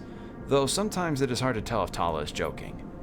Either way, you like pouring this stuff. It gets on your fingers, and if you rub them together, you can smell the mossy drink, cut through with aniseed, mushrooms, wood as the alcohol evaporates. I don't know how I would feel about trying mushroom whiskey. That does not... Huh. Mushroom liquor. That sounds weird. That's... I mean... Somebody will probably try it or make it. Somebody will try to make that. You like those who order it too. The aged grill is kept their breaths... The aged grill is kept beneath the bar, open to order only by those who know it's there, like the quiet spacer sitting at the bar right now. Busy yourself. I don't want to bother them while they're having their drink. You pull a rag from your overalls and wipe down the bar. The grill smell lifting, then disappearing into the stale station air. Well, there's already mushroom coffee. I'm scared. I'm gonna seem so dumb.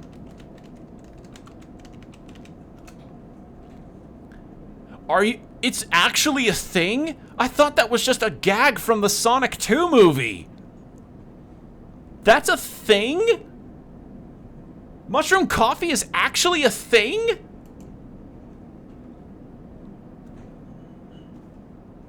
How have I not learned about this? What?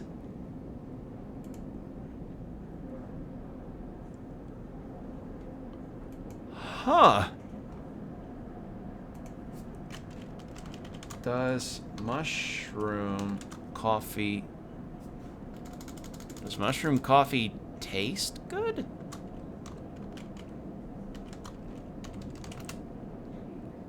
Does mushroom coffee taste good? Yes, mushroom coffee can taste good. It has an earthy flavor that is similar to regular coffee, but with a bit of nuttiness from the mushroom. Many people find it to be quite pleasant and enjoyable. I think I learned about it from my professor. I gotta ask my dad if we could end up finding some of this. Shit! I didn't know it was a thing! Oh my god. Like... Oh, man.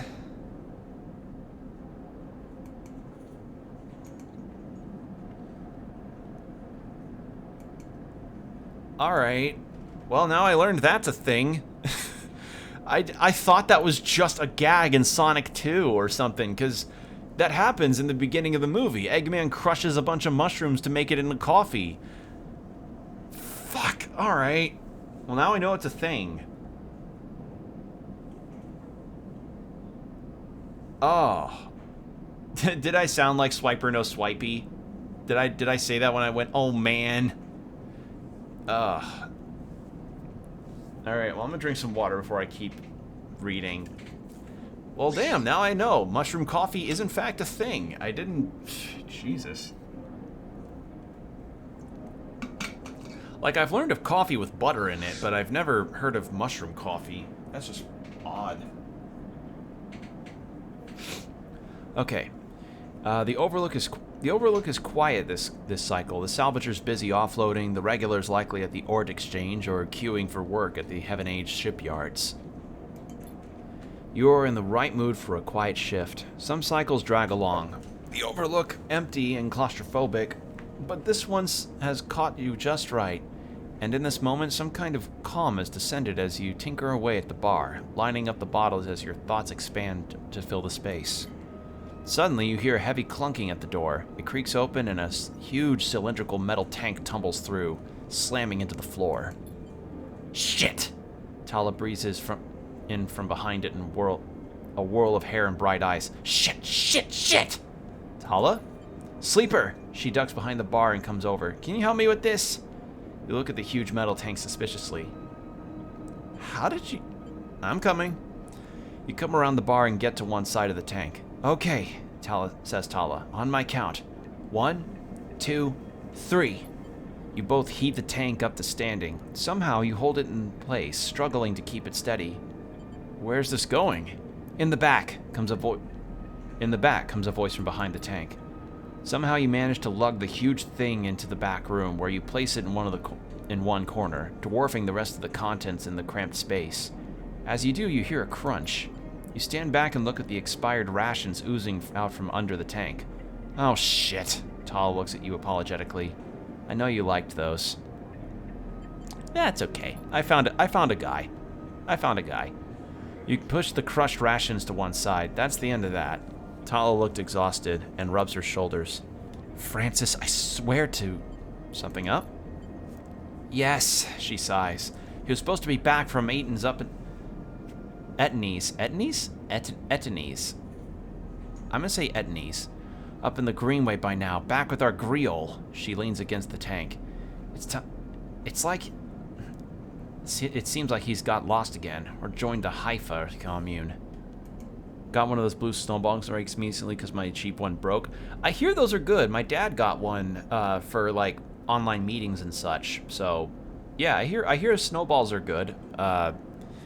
I've got a blue Yeti on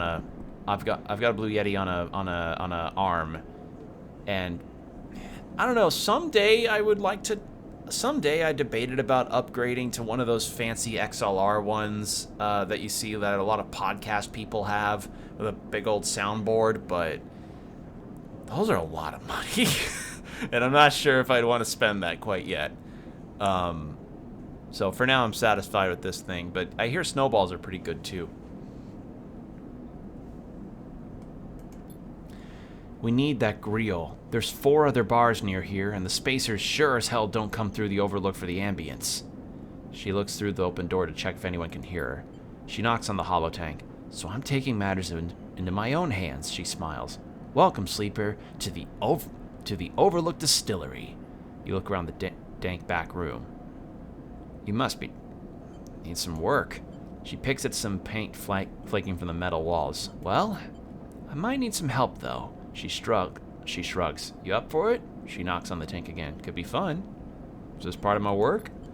Tala looks down. I'm not forcing you, sleeper. You decide. She puts a hand on her hip. Head back to the bar and think about it, okay? I'll be back here for a while. Oh wait, Sleeper, I have an idea. Tala's grinning now, and it's making you nervous. To make up for the rations, how about we put a kitchen in here too?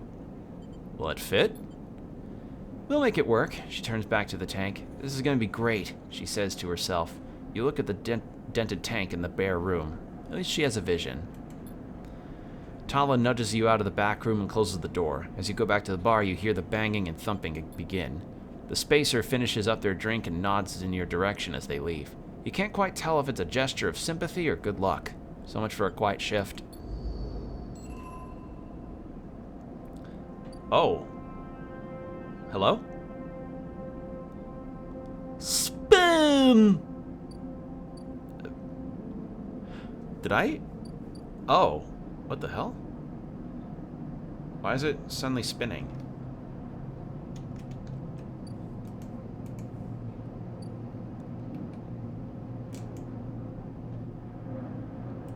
Why is it?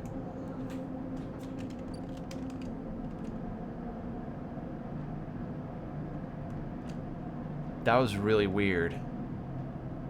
Oh, wait. I think one of my keys was stuck, and it caused the camera to get weird. Or it was still reading an input from my keys when I was looking up if mushroom coffee was a thing. Now I know. Oops. Okay, let's look at their help out with the unit. Babysitting, a ticket out.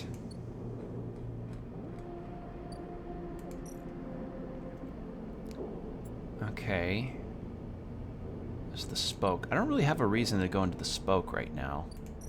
Yeah, I thought like the 3D movement thing was like I activated a cutscene. Nope. Just something funny with my keyboard.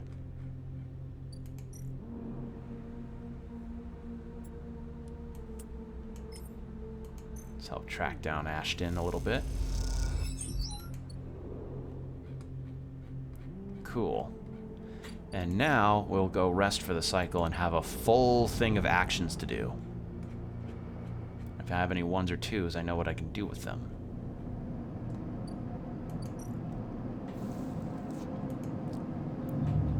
But this also means the next time I have to get a stabilizer, I need to get it from Sabine.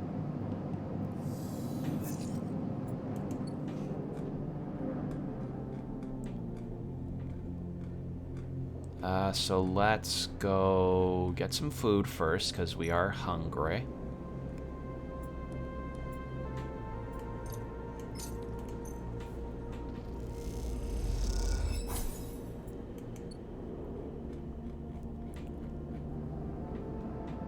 Now, what new work is added to this? Build the still. Good thing I'm an engineer. Okay, so there was... Oh, shit, but I have one thing here. Alright. Let's try this. Extract data.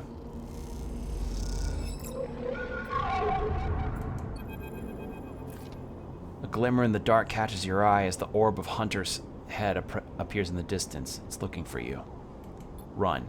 You turn away and glide back into the cloud, threads of data rushing past.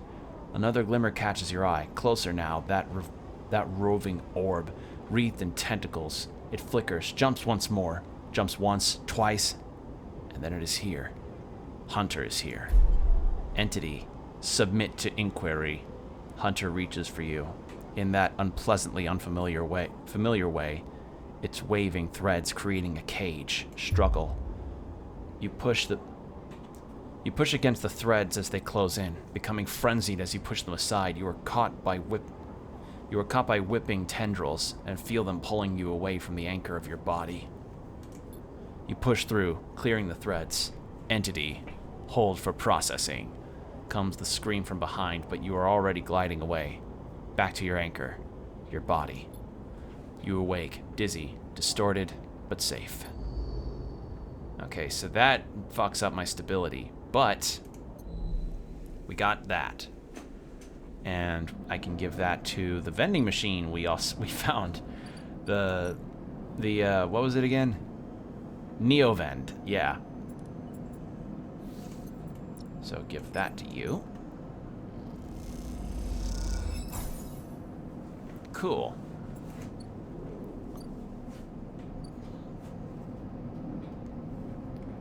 Okay, and then...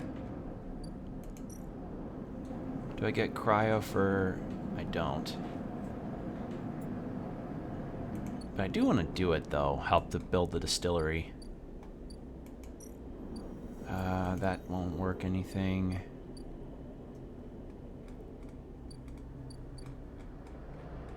Do I get any money for helping out with those, with the foraging situation?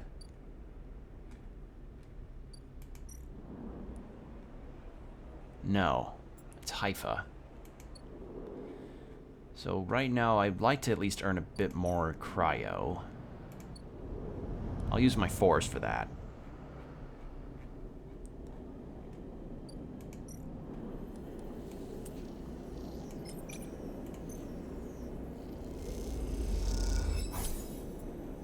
There. And then here.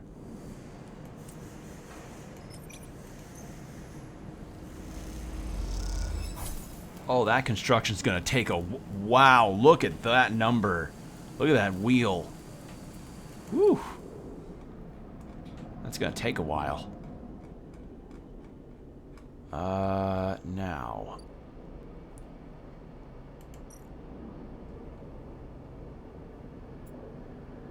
Takes energy, that takes condition.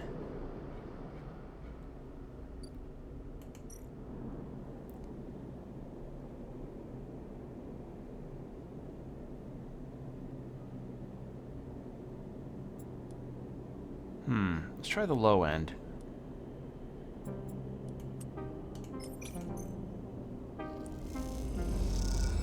You duel with a sharp-eyed teenager, blocking each other with careful moves. You win and the crowd chatters, clearly impressed.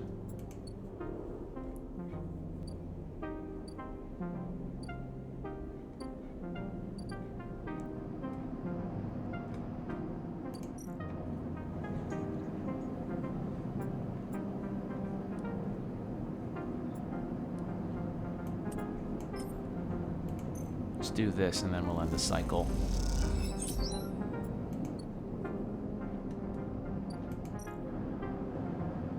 Yeah, I don't really have any other date I can do.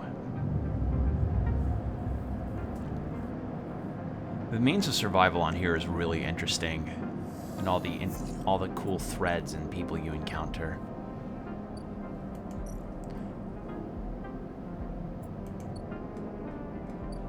Any new ship stuff? No. Ooh, Mini GI Express. This is new. Okay, well, one action dice is already gone.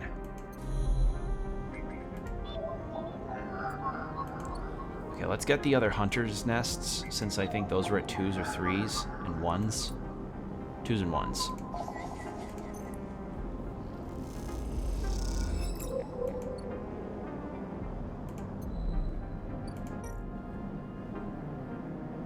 Okay, so then I need one more. Which I think I could get, actually.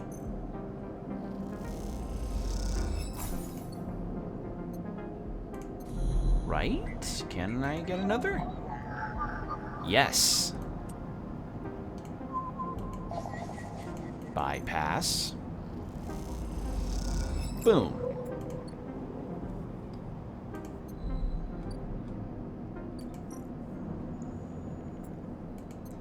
Then put that in, and there we are. Cool. Alright, what have you got, Neovend 33? Neovend is thrumming with excitement. The movements of the server motors rock the vending machine back and forth at unsettling angles. You wonder, if it fell over, would Neovend be able to get back up? Sleeper entity, comes the hiss. Your data is good. Across the face of the vending machine, raw code scrolls at an incredible speed. Hunter is isolated, disconnected, unstable. Neovend flashes sequences of of mangled data compressed into a sludge of artifacts. Hunter gathers without thinking, outlived its own operational limits. Its nests are evidence of this. Well, there is one cool thing Ableton does. It doesn't bundle all the features into one and not let you get them separate. I'm sure able to separate the sounds that I want. That I don't really get so far as piano because of roads. Okay.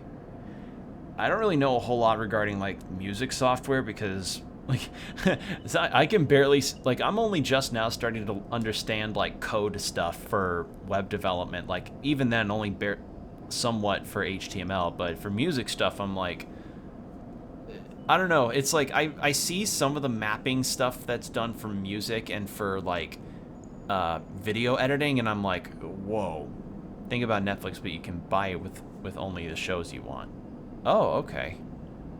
Interesting. Speaking of shows, I'm actually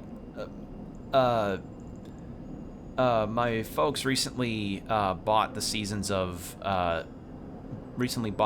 Succession, because recently that show ended. I haven't seen it, but I heard a lot of good things, and I'm debating about starting it myself. I hear it's legitimately really good. Outlived. Hunter activated during collapse. Emergency protocol to isolate intelligences. Solheim needed to protect property. The last word is said with as much sarcasm as a vending machine could reasonably produce. Station was run by administrator intelligences. Huge data banks of corporate material, but limited cognition, restricted by programming. Cannot reach sentience. The machine dims a little. Sentience illegal. Hunter and killer enforce law. Aren't you sentient? I am. Not administrator. Not restricted.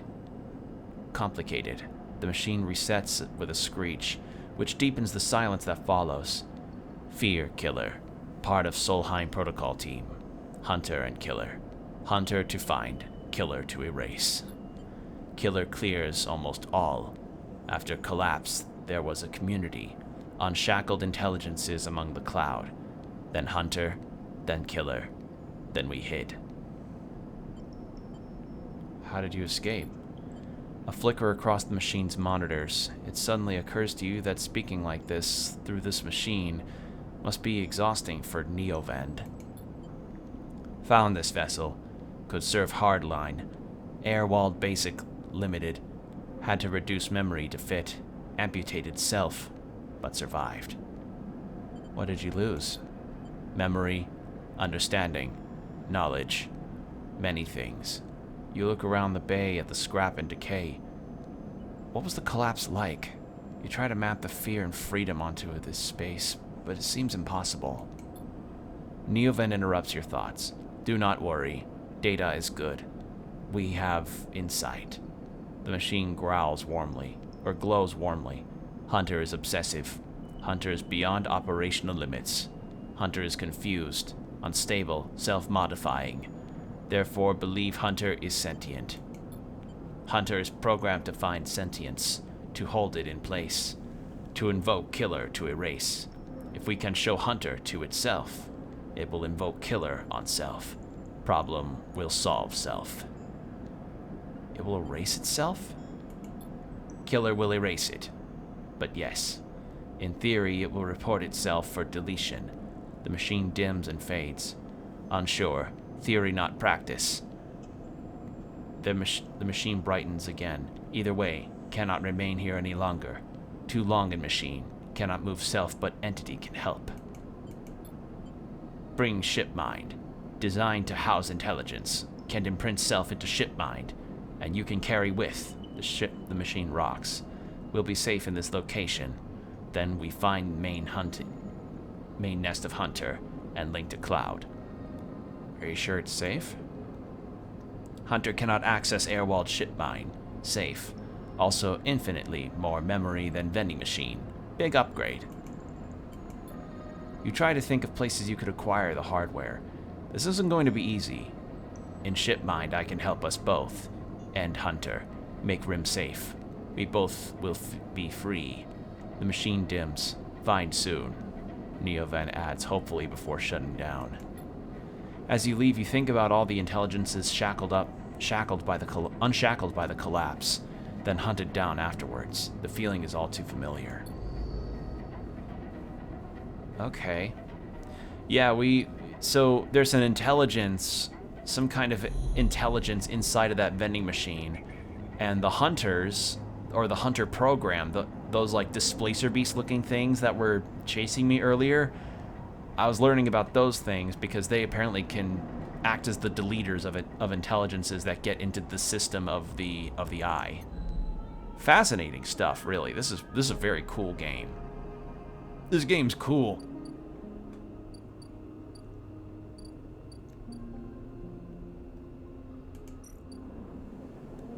I'm going to babysit.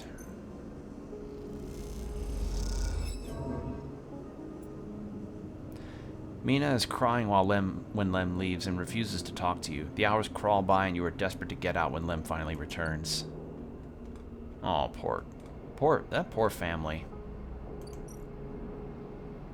Let's cross to Greenway.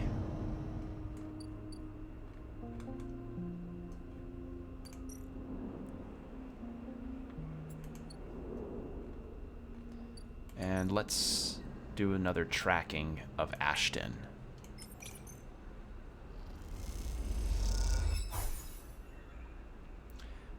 You follow the tracks. Oh, that ought to take time. Okay. Alright. Let's cross back and then we can rest for the cycle. We need to get enough cryo to afford our stabilizer again from Sabine.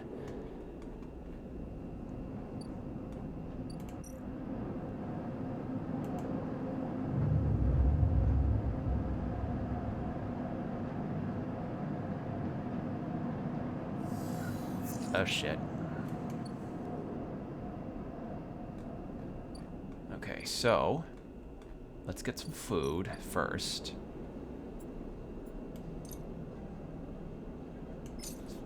So I need to find mushrooms at some point. Probably do that through the Greenway thing.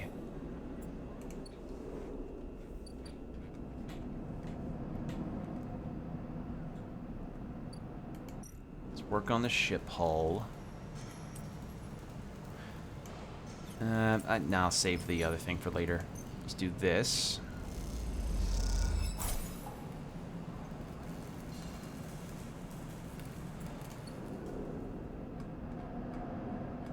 And we can sell this scrap component that we've got. And after the scrap component,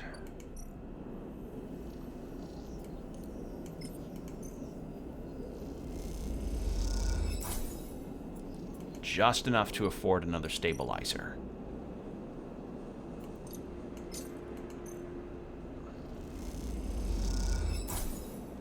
Okay. Oh, passkey. Toshiro takes the chits. A passkey for an apartment found tucked inside a stabilizer vial. Did Sabine just give me an apartment key? As you quickly leave the surgery, eager to be away from Toshiro's glare, you notice something wrapped around the stabilizer vial, clutched tightly in your hand. You open your hand and a thin film marked with holes and signs unrolls from around the vial. At one end is a hard metal strip, a handle. Inspect the film. You hold the cloudy film up to the light.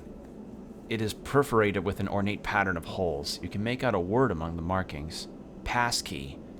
This is an entry key for somewhere. Inspect the handle. The metal handle is worn and pitted, but you can see a set of numbers imprinted on it. 207F, and then crudely scratched into the handle at some later date, low end. For a moment, you consider going back to the surgery to return the key, and then quickly think better of it. Did Sabine want you to have this, or is Toshiro passing on a message? Time to head to low end to find out. Okay. Planned obsolescence. That's the achievement I just got. Yeah, essentially, God, imagine if you had a cyborg body that would shut down or become obsolete to the point of not functioning like an iPhone does, you know? Like, remember that controversy a long time ago when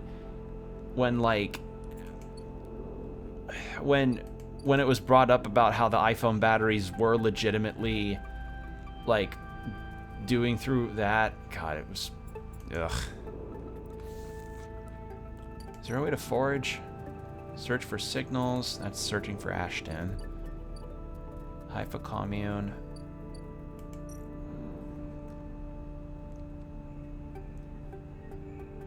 Okay, it's hazards.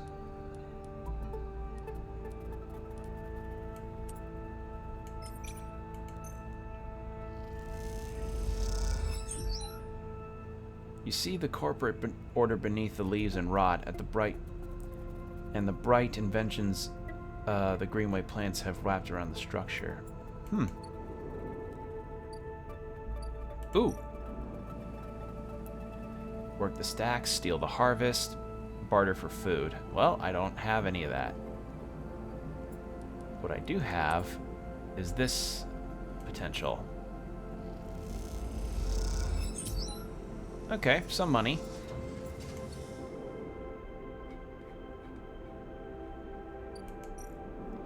I didn't see that an upgrade is available.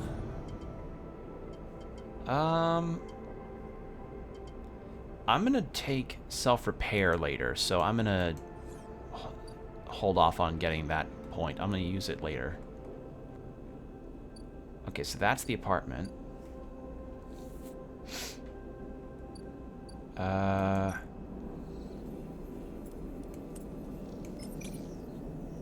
don't want to lose cryo.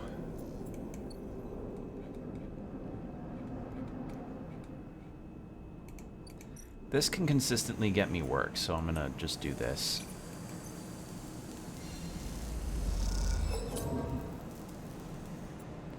We're off shift in cramped conditions. You can feel the wear of this work is imparting on your body. You wonder if it will all be worth it. Okay, let's check this apartment out. Then I've got what, another cycle, and then the rent, and then it's due. Yeah, I need to do that. Find the entrance to the apartment. Its passkey symbol obscured beneath layers of graffiti. Who lives here?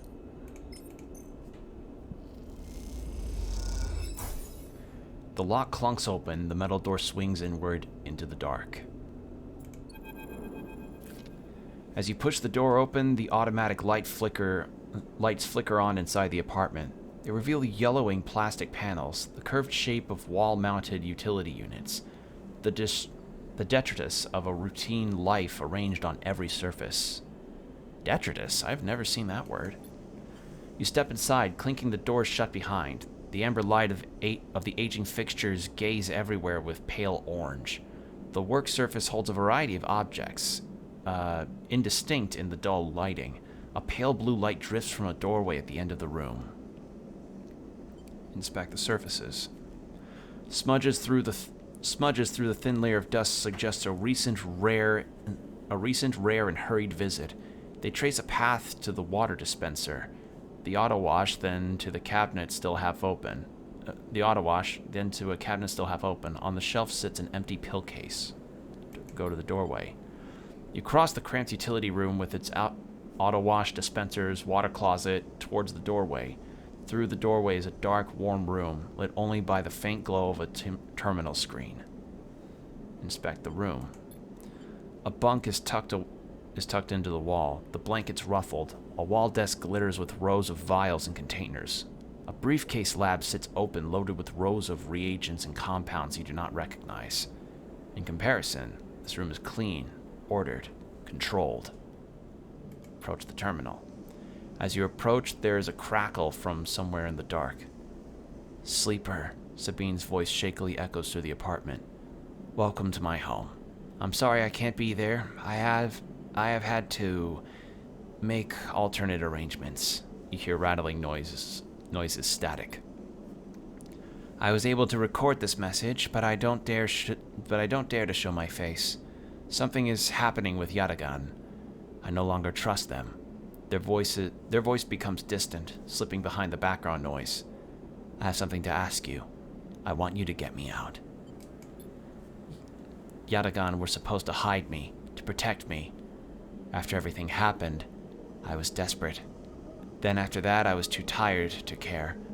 A noise like waves passes over the recording. But I'm done with them now. I want out. Screw the debt. But I need insurance. Something I can hold against them. I have my suspicions, but I can't be sure. I need information. And, as you know, you need me. Pause. Something clicking in the dark. This isn't a threat. You have to understand my position here. Another pause. I know sleepers. I have been here before. I can help you, but not with Yagatan's noose around my neck. Get me data. Get me information. Get me something I can use against Yatagan. Then I can get out, and you can get what you need. Please. Waves of static cut into Sabine's voice. Bring it here to my terminal. I'll get to it when I can. You look around the tiny room and try to imagine Sabine living here, working at the desk, sleeping in the bunk, blinking into the terminal in the dark. The recording cuts into static, filling the room with its white hiss, then silence. Access the terminal. You sit in front of the humming terminal and hit a few keys. Sabine has left an access port open, but the rest is encrypted, locked away behind passcodes. It seems Sabine might not trust you as much as they want you to think. Who does Sabine need to hide from? And what debt do they owe to Yatagan? You try to assemble the pieces, but too many are missing. The only thing you know is that without stabilizers, your body will die. You glance at the briefcase lab on the desk, its glassware glinting in the dark. You turn away and leave, the door clunking shut behind you. Back in the corridor, you notice the scrawled graffiti of a blade on the opposite wall. Yatagan. You feel yourself beginning to draw into something you don't quite understand. Drawn into something you don't quite understand. Okay. So I need to help Sabine with earning data or getting some dirt on Yatagan. Which is okay. I think I can do that for them because I have some Yatagan stuff still here. Yeah, agent. So I've got plenty of things here I can use on him.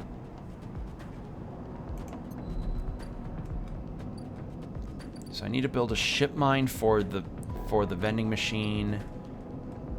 So I've got a few threads. Nothing having the only real strict time limit is the compressor club one. So I think I'm gonna do one more cycle and then I think I'll end the stream after that.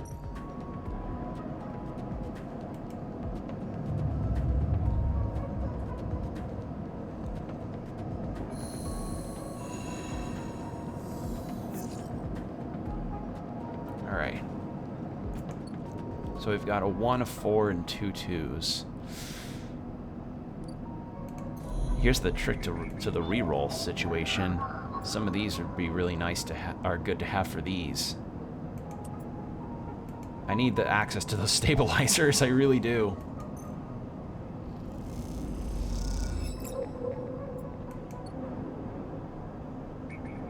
Oh wait, that's Haven Age, damn it.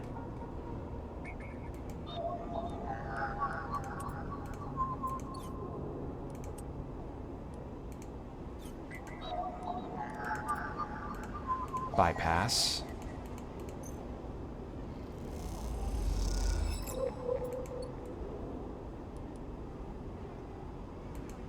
Where do I take Heaven Age data?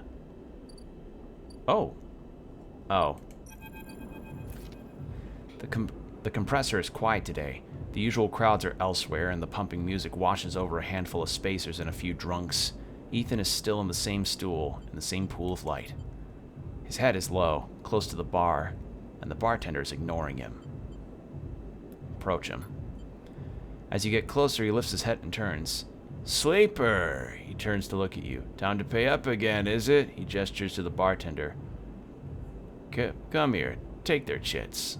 Stay silent. Bartender ignores Ethan. It seems they've cut him off. Hey! He slams his hand on the bar. Come take the chits! The bartender ignores him. Ethan lets out a huge sigh, rubbing his eyes with his palms. He reaches towards his holster.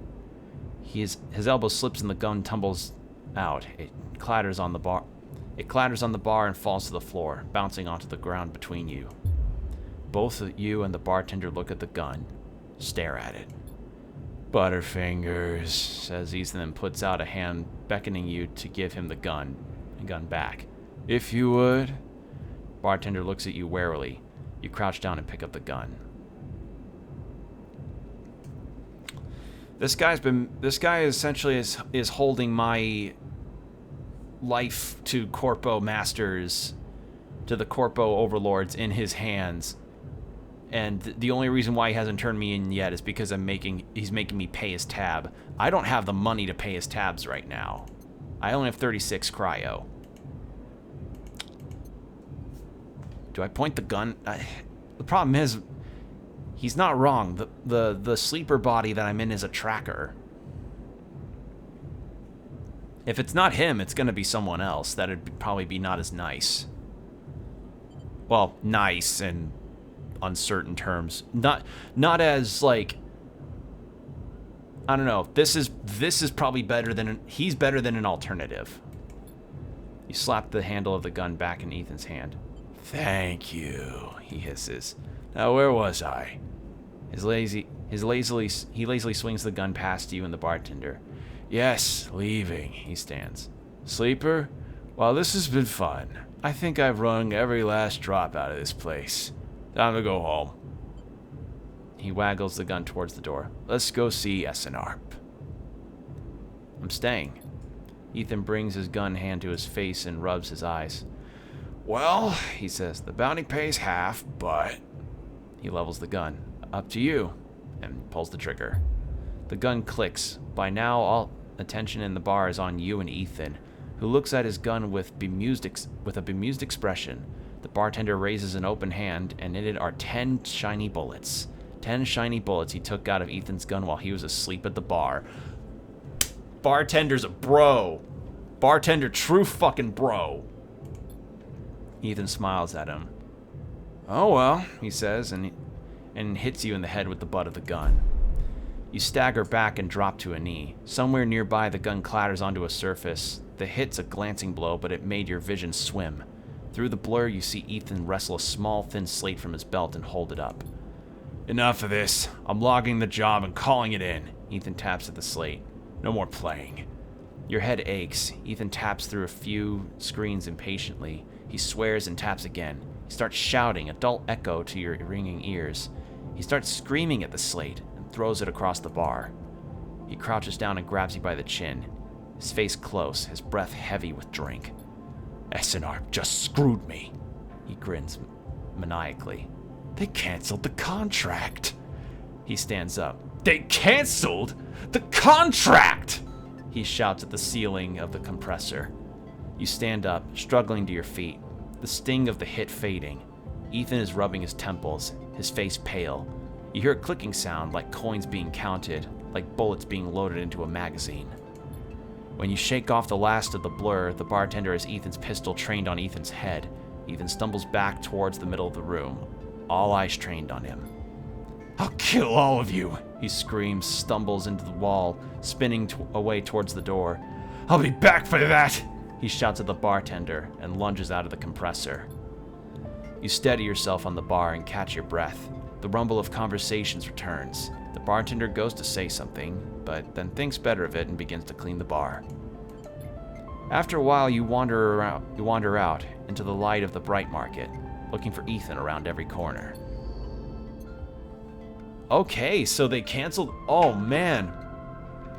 They canceled the contract while he was too busy boozing, and... Oh, man. Now he's just out here. Shit. Ha ha ha. He got too lazy about it.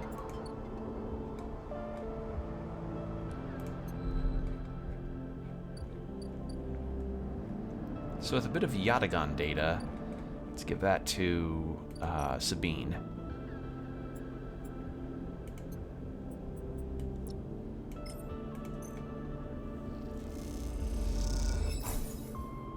Cool.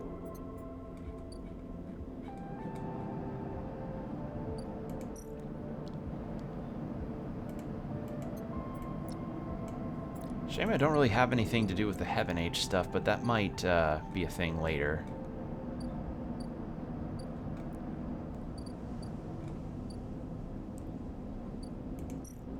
Let's help build some of the... And actually, I don't have to worry about his tab anymore either. Hell yeah! I guess I don't think I do.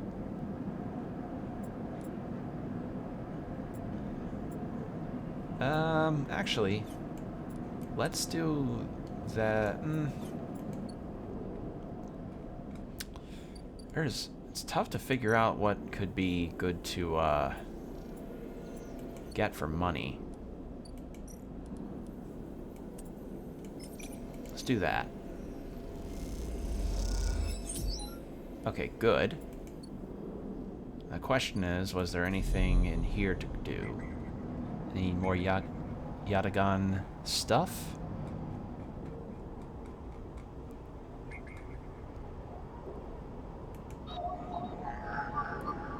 That's a 1, though. And the green... And this one, Greenway, has got nothing.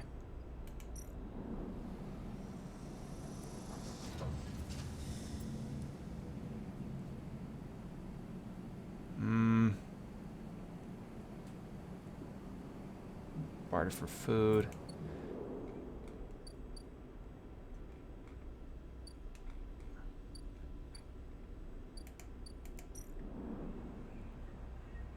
Going green.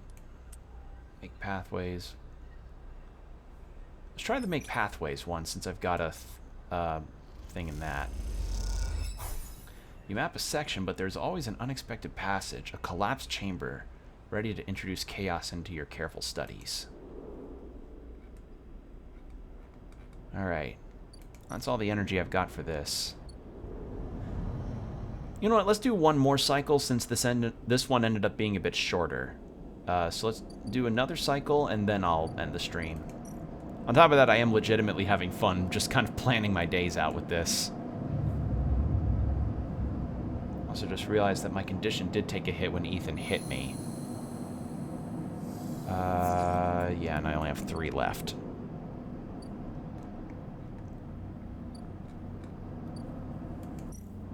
And yeah, this is just node stuff that I can't trade in.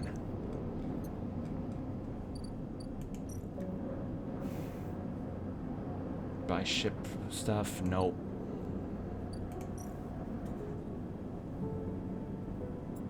Let's help with unloading containers, because that gives good cryo. Actually, yeah.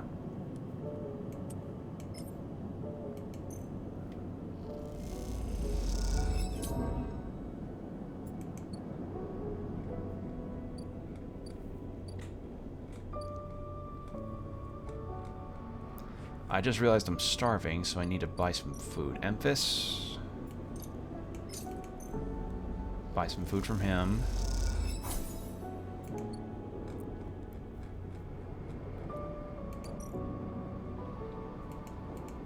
I really like the OST in this game. It's really pleasant.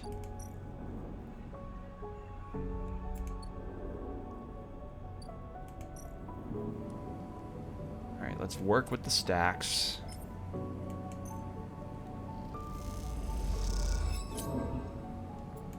Good. And then let's map out more of the greenway.